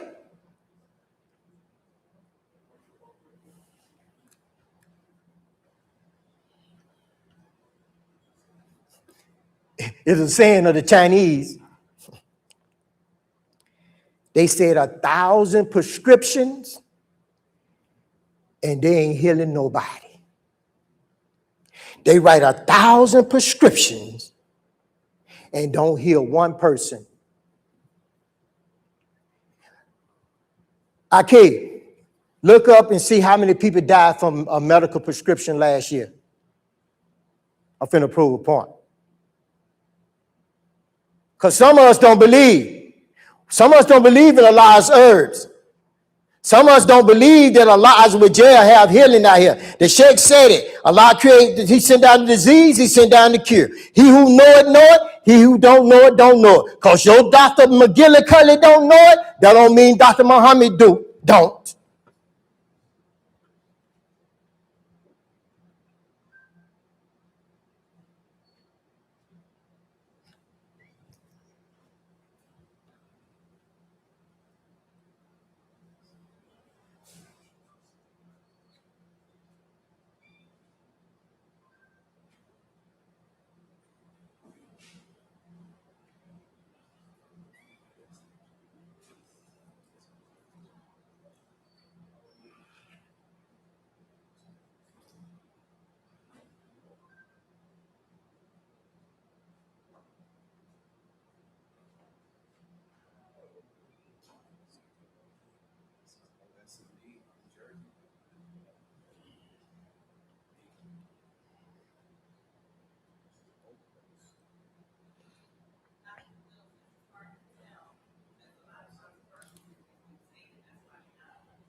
How many people died from prescription medication last year? Around 13,000 people die each year from prescription opioid overdoses. However, when considering all factors, including adverse reactions and medication errors, prescription drugs are a leading cause of death. Recent data shows a decrease in total overdose-related deaths. For medical advice or a diagnosis, consult a professional. Prescription drug is the leading cause of death.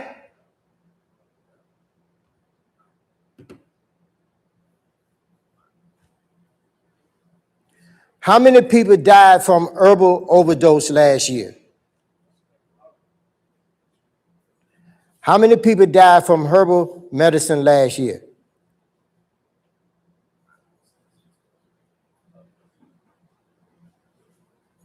Not one. Zero.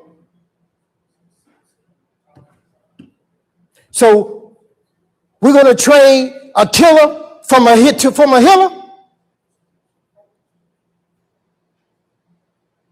Allah said he created us to be intelligent beings. The Muslims are some of the most intelligent peoples on the earth. We have the haq. But when it comes down to religion, we own it. But when it comes to our health, we lack. The Messenger of Islam told us, take from what? Your youth, for your old age, from your health, for your sickness, your life, for your death. How many of us take from our health for our sickness? It's obvious we don't, because we sick.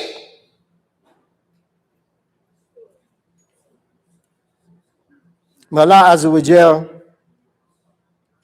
bless us and forgive us and increase us in knowledge of how to heal ourselves. And I ask Allah to remove that fear that we have of not trusting his natural remedies.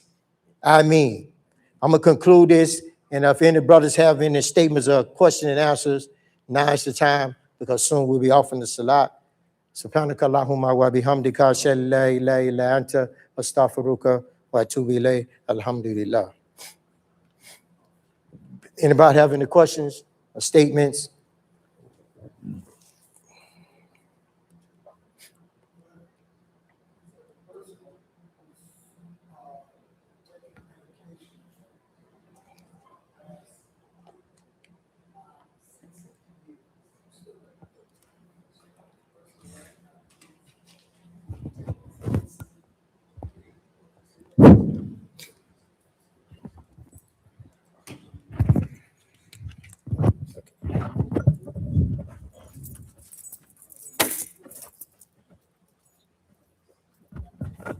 Yeah, I was asking the question about the person who's been taking insulin for the last 5-6 years for diabetes. What advice would you have for that person in terms of weaning themselves off of that?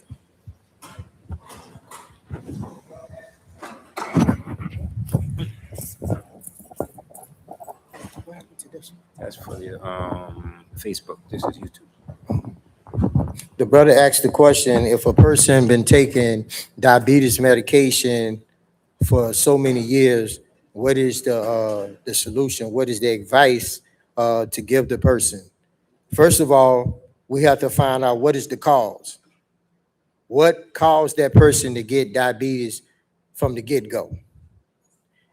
And what caused the person to become diabetic is that in most cases, when we get up in the morning, our insulin is good.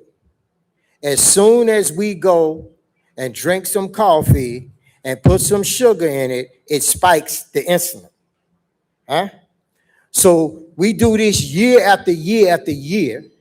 Then the pancreas go dormant because you keep spiking it.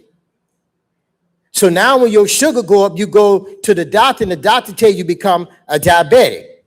Right? Then he give you that synthetic medicine, that synthetic molecule that he give the person saying it's helping their diabetes. It actually keeps your pancreas from producing insulin. So when your pancreas stop producing insulin, now your body can't digest starch. So when your body stop digesting starch, that's when gangrene sets in and amputation and wait to the dialysis machine is a given. So the cause of a person becoming a diabetic is because of them eating food that is not digesting in their system, and it's producing waste in their system, and it's stopping their pancreas from functioning like it normally supposed to function. And how do you cure a person from diabetes? It's easy. For me, it's easy. First thing I'm going to do, I'm going to clean their colon out. That's 99% of our problem, the colon. Then once I clean the colon, I'm going to go after those kidneys and those adrenal glands.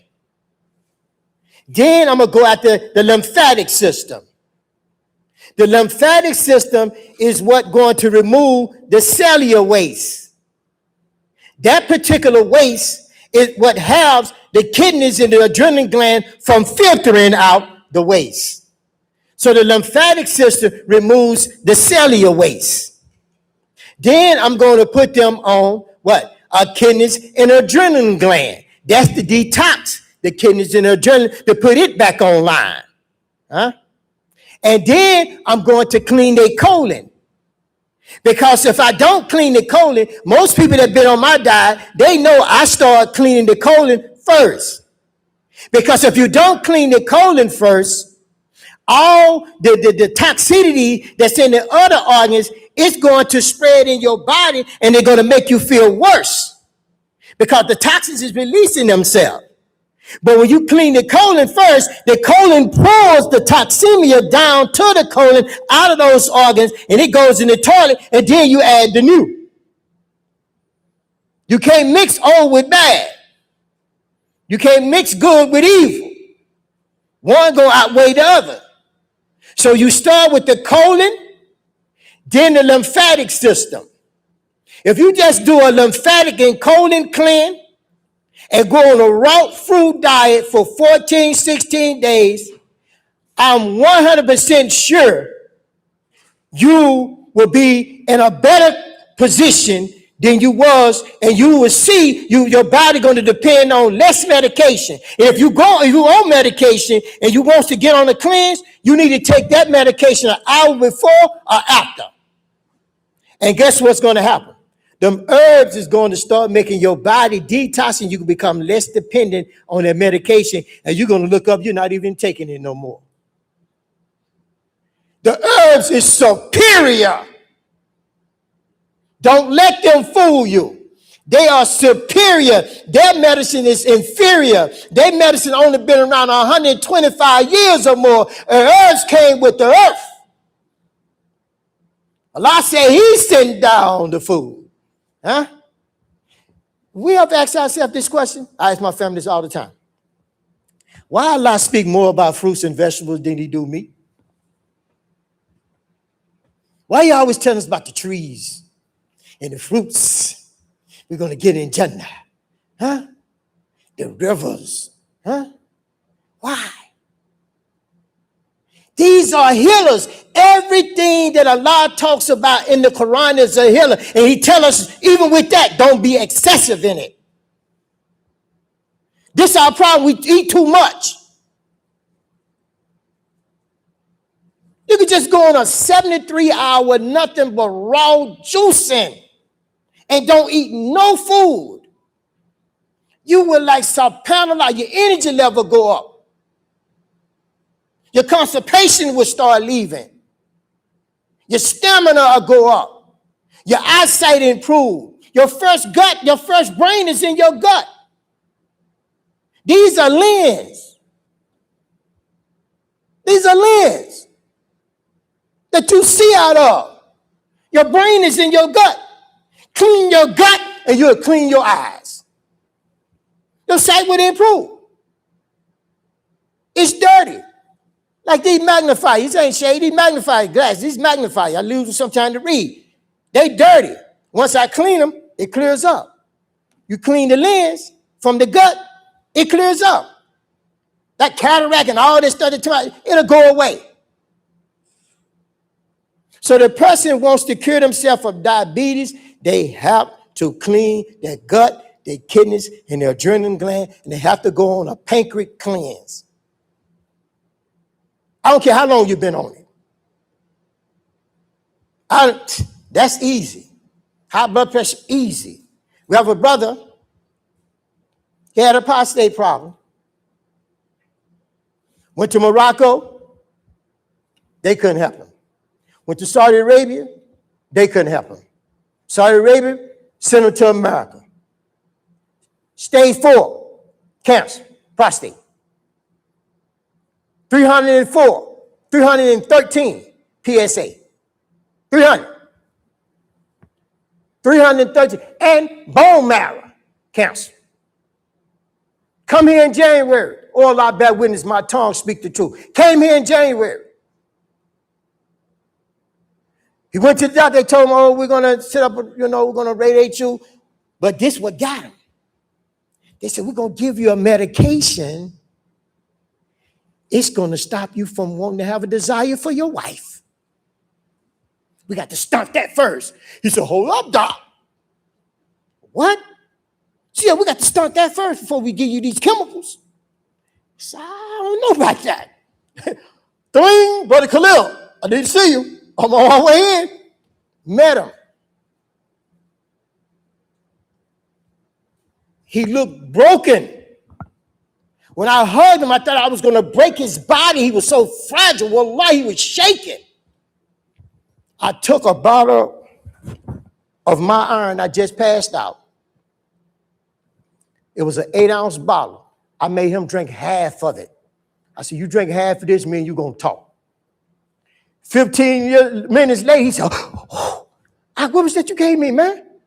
I said, that was liquid oxygen. Now your oxygen is flowing in your body.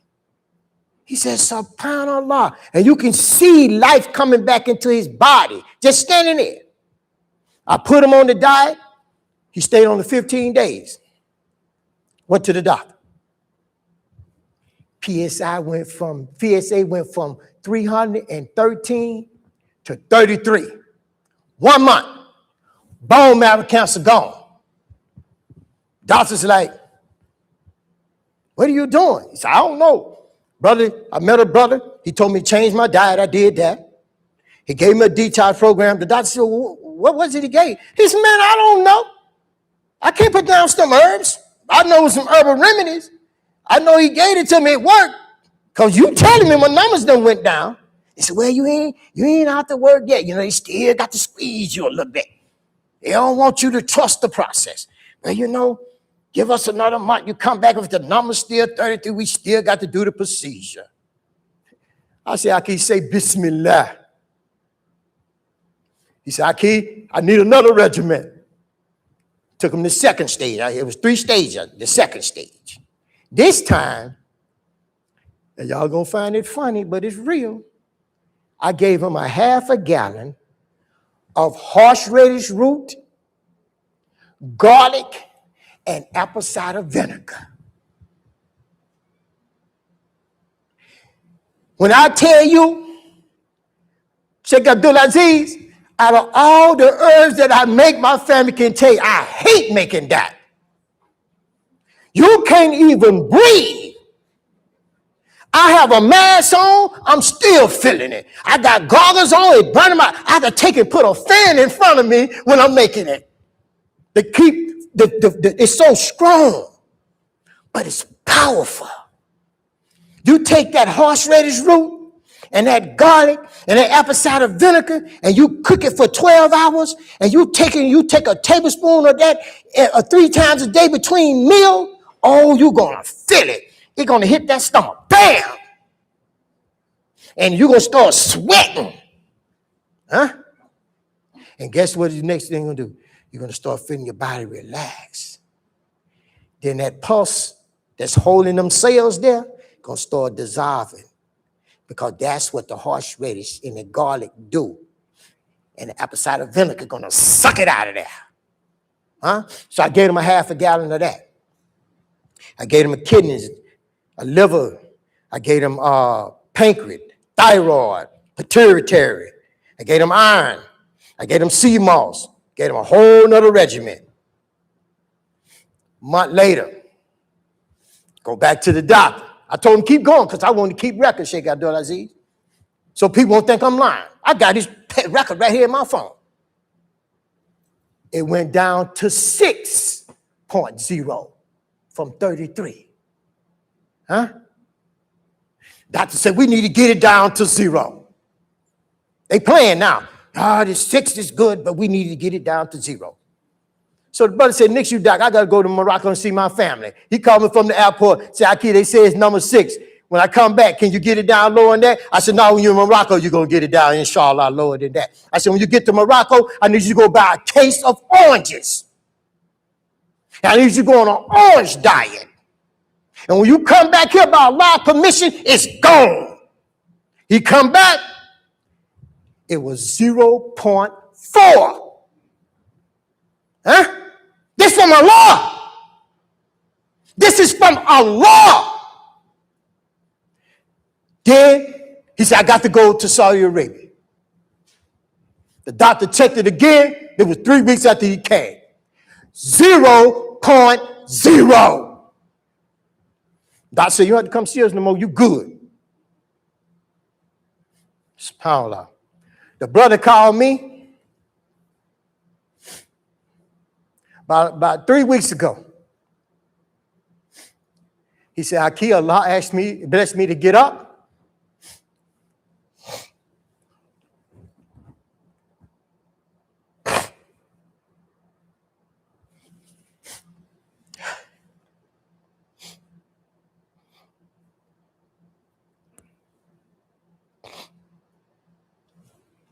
He said, I'm at the Haram.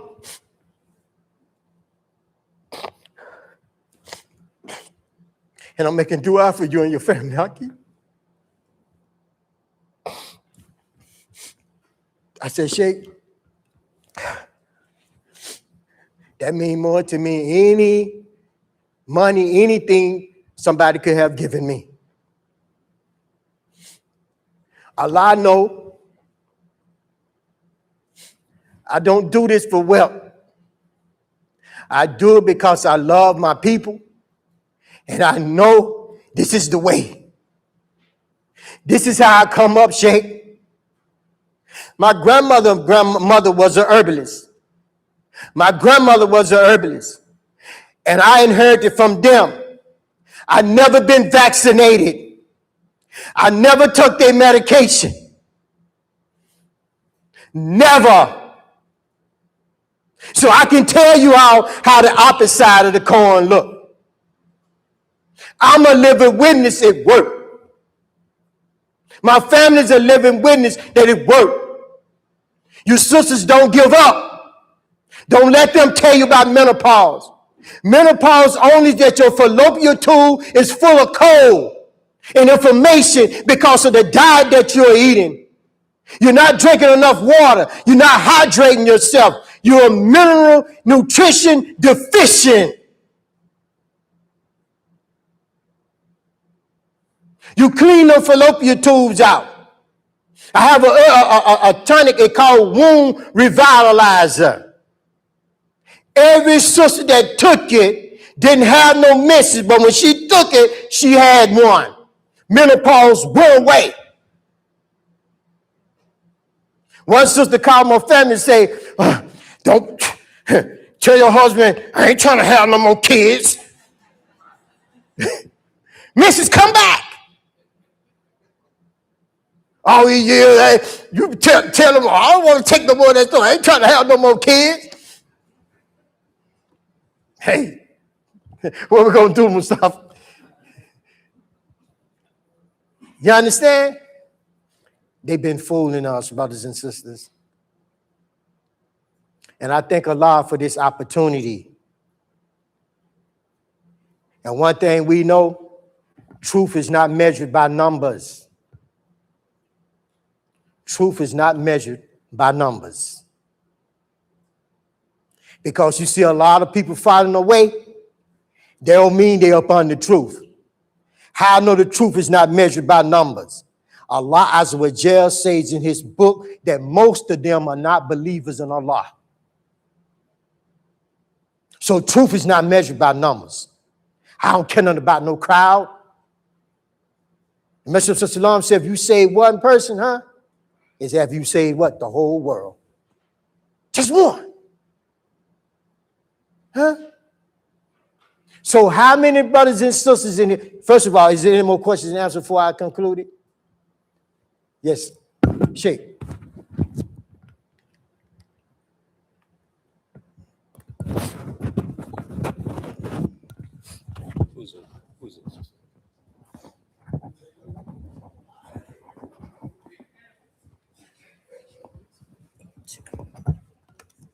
Assalamu alaikum. So is there a place where you treat people or give us these protocols? Because I'm very interested. I don't know about nobody else. As my inflammation is off the chain.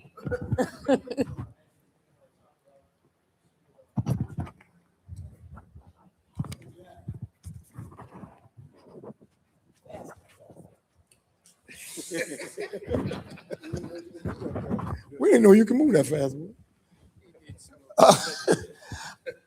I think one of the hardest things for people to do is to be consistent.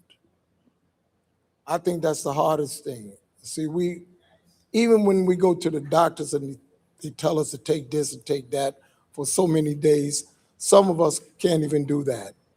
If they tell you to take it for 5 days, you take it for 2 days, you feel a little better, then you stop taking it. All right? So if they prescribe something for you, like you're saying now, the 14-day detox program, then you made that assessment based on your experience and what you've gone through with other patients or clients or whatever you want to call them. You know, so what I'm saying is that oftentimes we don't stick to the program. So we want quick results. Like you made a comment that you took, the brother gave us, and automatically some change came about. But that's not in all cases. Okay, it can happen, but it's not in all cases. So you got to be consistent. Just like Allah said, he's pleased with that thing that's consistently done, no matter how small it is, but it's consistently done, and that's when you find the results. But some of us, we want quick fixes. It's not happening like that.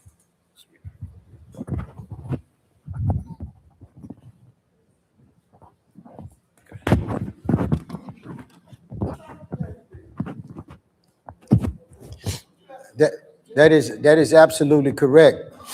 That in order for you to be able to heal, you do have to be consistent. But to add to that, it don't happen overnight. It will gradually change, like Brother Mustafa said, if you are consistent. You don't have to expect everything going to change overnight. It is step by step by step. You may fall off the wagon in that process. But the beauty is you recognize and you get up. Like this brother, I knew from all his diet, like when a person come to me, I was in PA last year, and I told one of the brothers, I said, okay, I'm going to give out some intake forms. I said, I can give out 20. I could willingly bet you 15 of those people out of those 20 intake forms eat the same food, use the same deodorant, the same shampoo, all that. He didn't believe me. So they filled out the intake form. I think at the end of the day, I got 42 intake forms back. Sheikh Abdul Aziz, 39 of them ate the same food, used the same deodorant. Same food, same deodorant, same toothpaste. So when I look at that, it's easy to fix those 39, 35 people because they're eating the same thing. And they're getting the same results. All of them had high blood pressure, high cholesterol, and diabetes. And they use aluminum deodorant. They use fluoride toothpaste. They use fluoride mouthwash. They ate steak and potatoes, macaroni pie, sugar, bean pies, Philadelphia cheesecake, all this, every one of them at the same thing.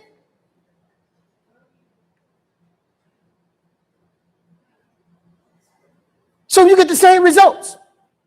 And guess what? They know it. They weaponize y'all food. It's called weaponized by zip code. They weaponize our food. They take it, in this zip code was a lot of blacks. They take and use soy isolate, and they wash your fruits and vegetables with it, and it takes the nutrients out of it. Then they wax it, and they send it to your neighborhood, and you eat it, you don't get no benefit. And then when you look up the street, there's a clinic. Then you look down the road, there's a Walgreens.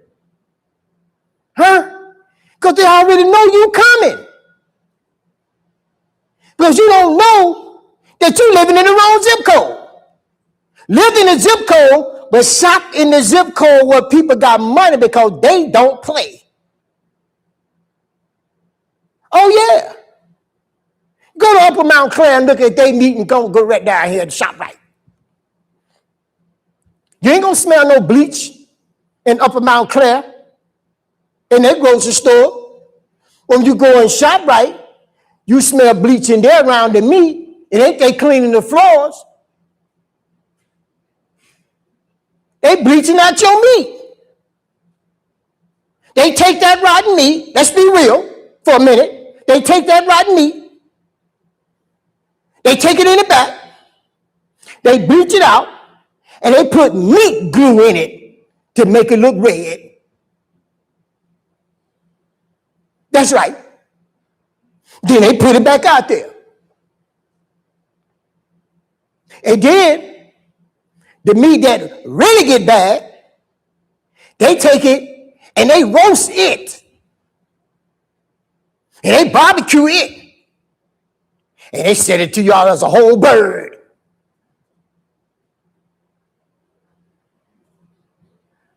I'm a farm boy.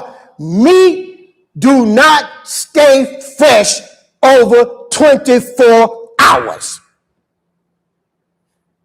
I don't care where you put it. It's gonna change color.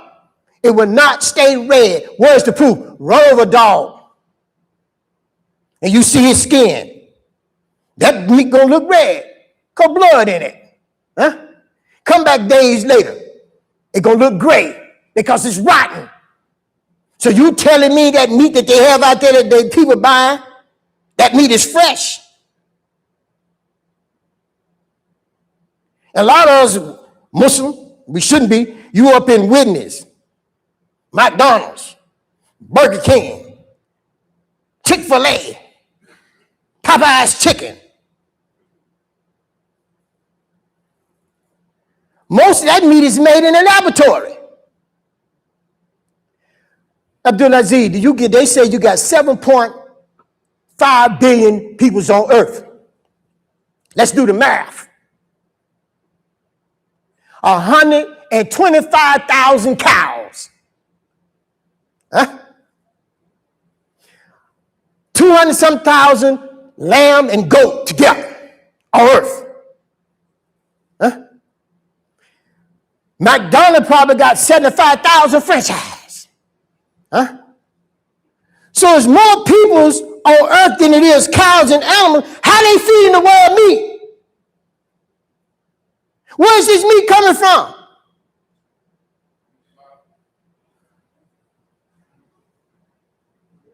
And we wonder why we sick.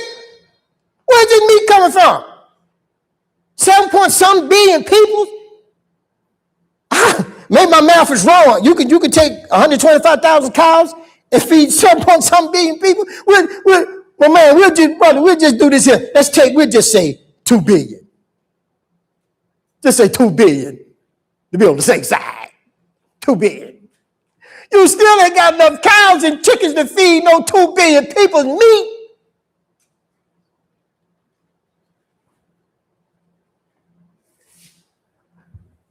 We have to stop being blind followers. We have to start using our intellect.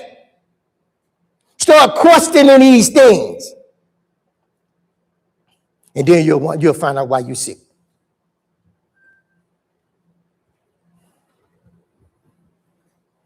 Any more questions? Any statements? Go ahead, Sheikh.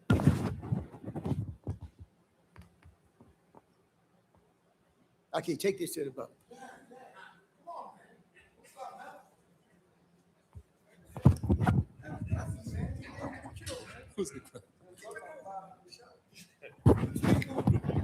Assalamu alaikum wa rahmatullahi wa barakatuhu. It's a statement. I really want to say that I know you telling us what's happening in stores and in our communities and the war on the population and things of that nature when it comes to, the contaminated food, the GMO foods. But we got to have a solution in place as well as a community to employ each other, invest in each other, to have the right mindset on how we produce our food, micromanaging where we get our produce from, because sometimes everything halal isn't good either. We don't know the downline from where those cows came from. Just because it was slaughtered in a halal manner, it doesn't mean that it was raised in that manner. You know what I mean? So what would be a prominent, immediate solution that we could take as far as our community to eat more healthy and invest in our community, inshallah?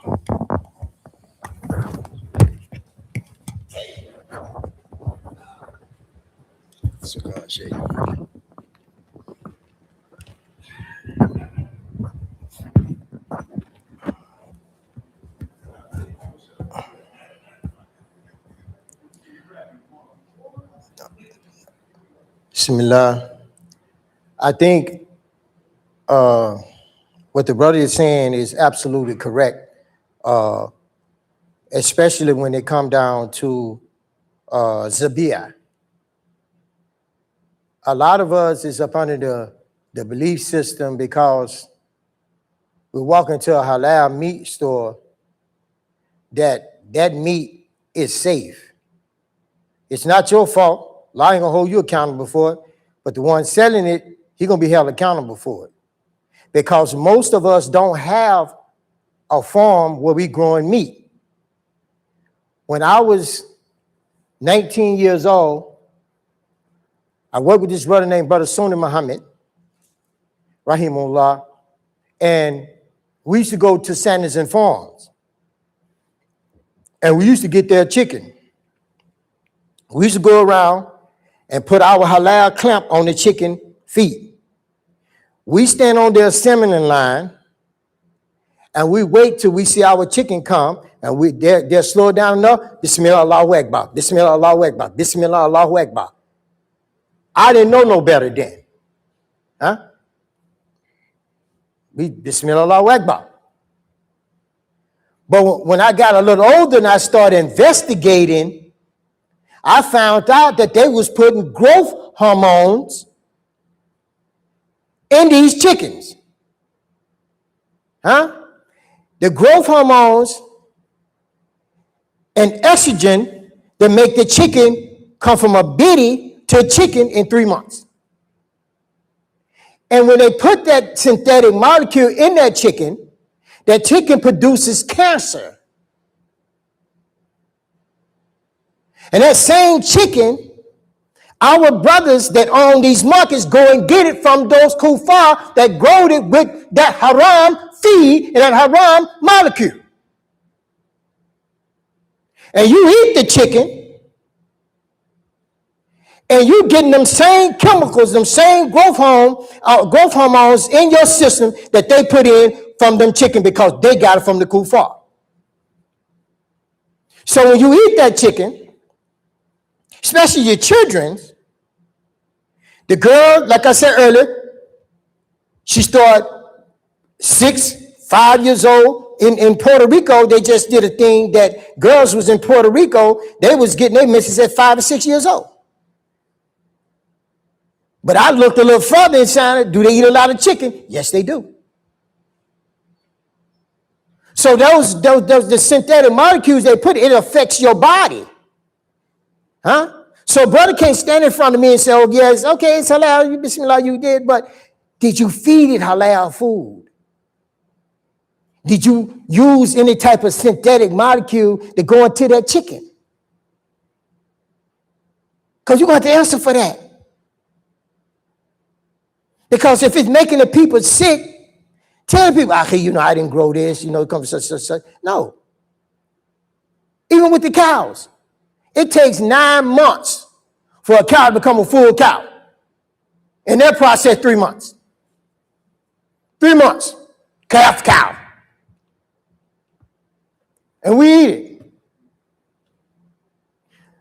So that when we eat the meat, them same growth hormones that's in that meat is what's making us fat, what's making us sick.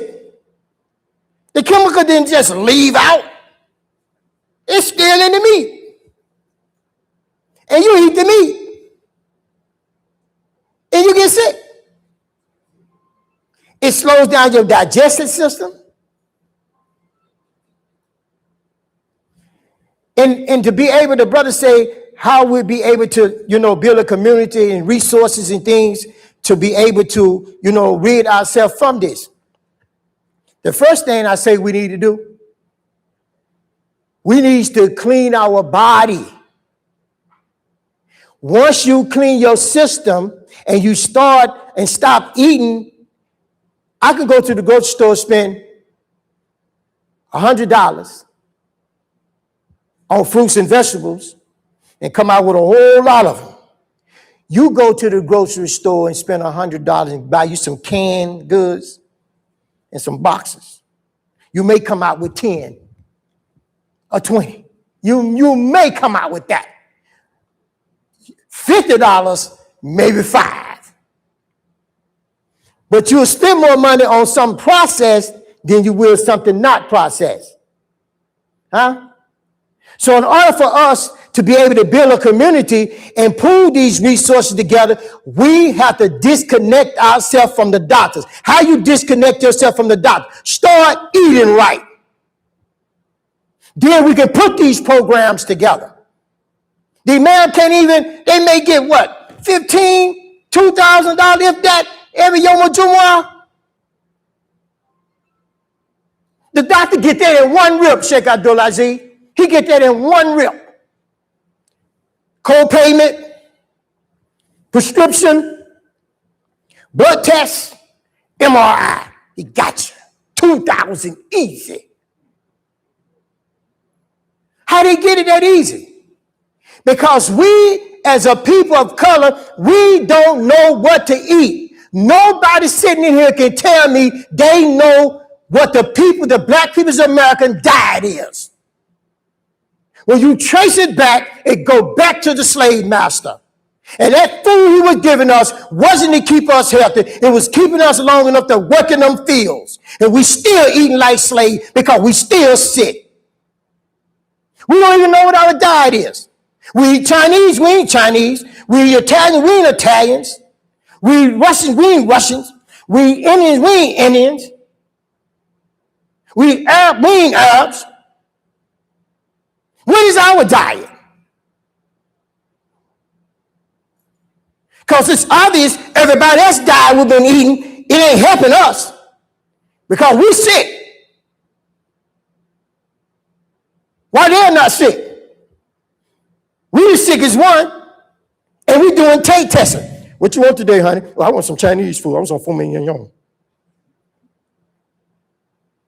What you want today, husband? Oh, I want to go down to the Bangladeshis. This is not to slight nobody. This is real. We eating everybody's food because we the only people don't know what our diet is. But let a brother come and say, Akhi, our diet is fruits and vegetables.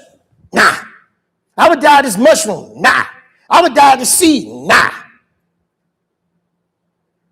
But everybody else diet you done tried got you sick.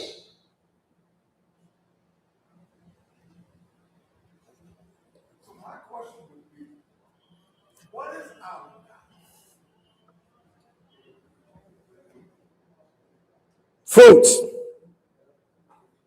vegetables, mushrooms, nuts and seeds. This is your diet. If you want to eat some meat, you better make sure. I'm gonna tell you the truth. If I was eating meat, I'd go to the Amish. The Amish peoples. I would go and get my animal for somebody I see gazing in the land. Allahu Akbar, Allahu Akbar. Allahu Akbar, Allahu Akbar. Ashhadu an la ilaha illallah. أشهد أن لا إله إلا الله أشهد أن محمد رسول الله أشهد أن محمد رسول الله هيا على السلام هيا على السلام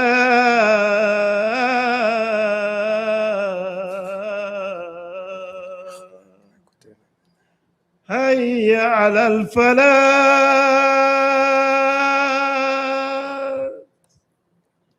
هيا على الفلاح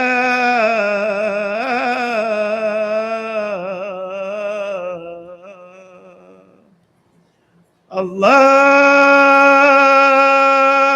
أكبر الله أكبر لا إله إلا الله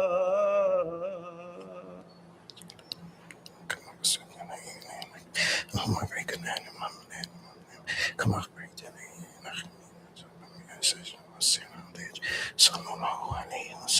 a brother just texted me. He said that the brothers in upstate New York, he sent me the number, a brother named Talib. They have their own farms where they grow their own animals. They raise their own animals, and they certify halal. They have goats and cows and stuff there, where they don't use no growth hormone. They animals gaze in the pasture. They don't have them on the inside in stalls and stuff. That's in upstate New York. I'll get the place, the name from them for the brothers and sisters that maybe have interest in that.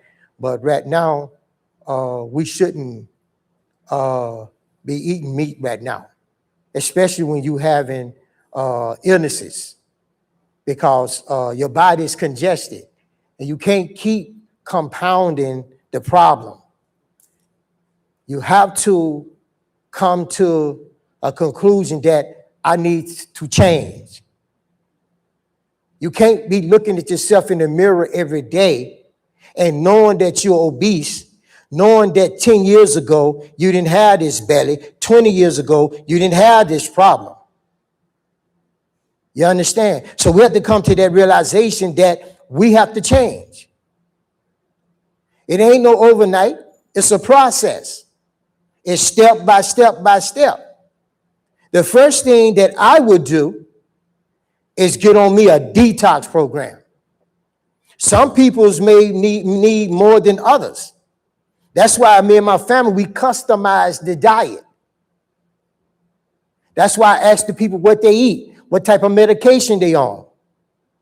I have a very extensive intake form. I didn't have a chance, I was going to bring them, but it gives you in detail what problems you have, your organs. It tells you about your kidneys, your adrenals, you have this problem, what kind of medication you're on, what type of food you eat. All these things is there. So when you put down what your problem is, then I will know from there what to give you to be able to heal yourself. And when you start healing yourself, you're going to have some issues. You may have some lightheadedness. You may have some headaches. You may feel fatigue. You may seem like you're getting worse. That's the body healing itself.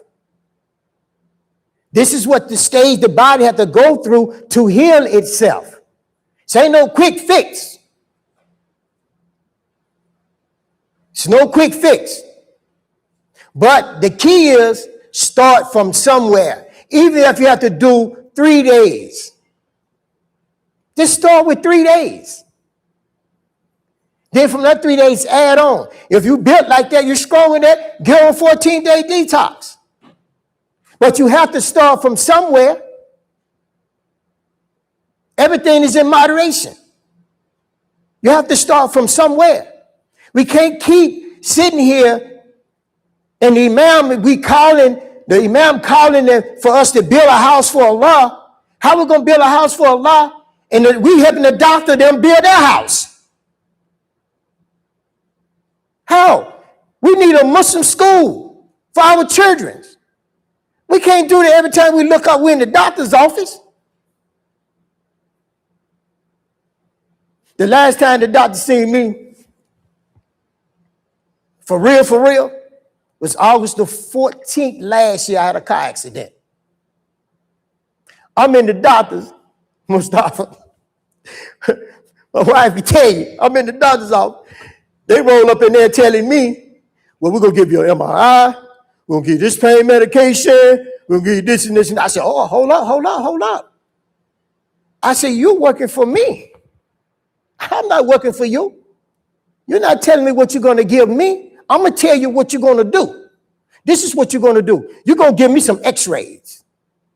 Well, we can be able to see it in detail if you let us do an MRI. I said, okay, this is what we're going to do, doc. I take it. If you stand next there with me, if you go in that room and you in there when they doing it, I'll do it. She said, well, you know I can't do that. I said, well, I can't do it either. So when my wife come in there, she told me, say, why your husband so difficult? He don't want no medicine.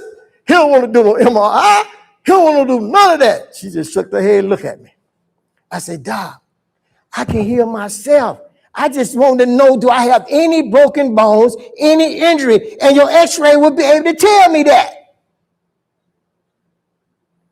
So she said, well, we're going to have to keep you in the hospital for 3 hours to observe you. I said, what? I said, I may give you an hour. I may give you 1 hour. Mustafa, 45 minutes later, they kicked me out the hospital. They brought me a wheelchair. No, they brought me some crutches. I said, no. Go back and get me a wheelchair. You wheel me in here, you're going to wheel me up out of here. So they went and got me a wheelchair and some crutches. I was out of there in 45 minutes. And guess how much my bill was for 45 minutes? $15,000.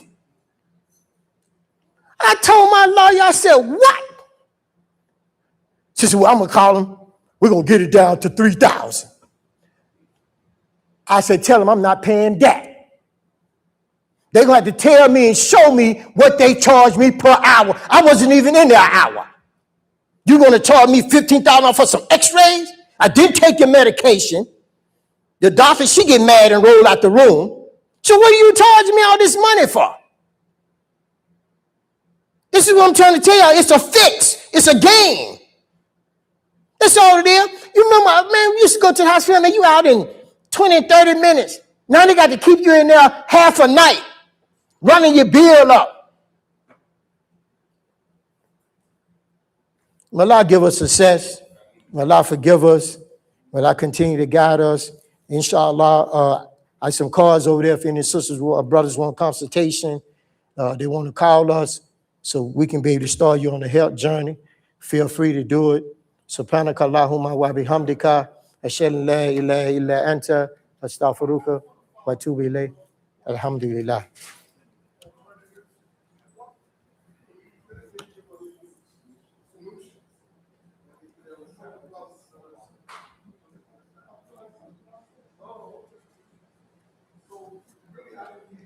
I said he was saying for us, you know, pooling resources and to be able to build a community and that. That's what you're talking about, brother. And I was saying we have brothers and sisters here that can do that can connect us to that. But where's the money for us to be able to pool these resources together to be able to build it? So it starts with our health first. Then we'll start having money in our pocket to be able to do those things. We can't just do it with no money. That's not practical. When we start seeing money, saving money, then we'll be able to put those resources. I'm sure Aki have good ideas, you know, that we can be able to do. I have resources, but them resources cost money. I have people on my team. They got businesses. They do alkaline diet. We can build an alkaline restaurant right here in this community. But we too busy spending our money elsewhere. We have to be able to clean our health up first, and then we'll be able to put those resources together because we'll have the extra money.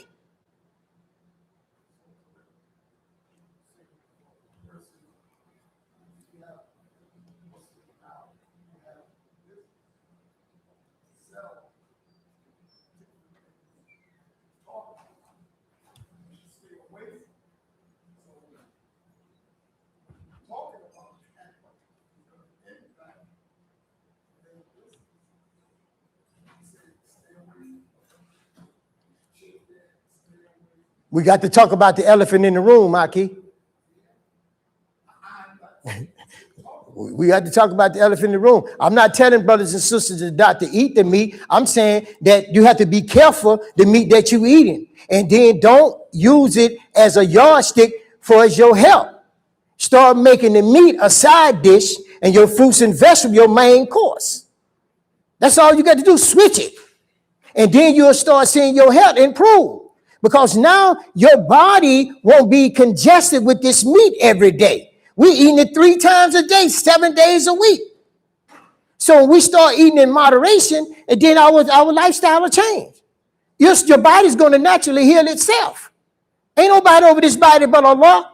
When you put this body in the right environment, it naturally heals itself. Naturally. You cut yourself. You don't have to run to the doctor all the time. It naturally start healing itself. Internally, it's clocked to do that. So we have to be able to heal ourselves in terms of by eating the right thing, and then we save our money, and then we pool the resources. But the elephant in the room, all these stores and stuff around here is keeping our brothers and sisters sick. Somebody got to say it.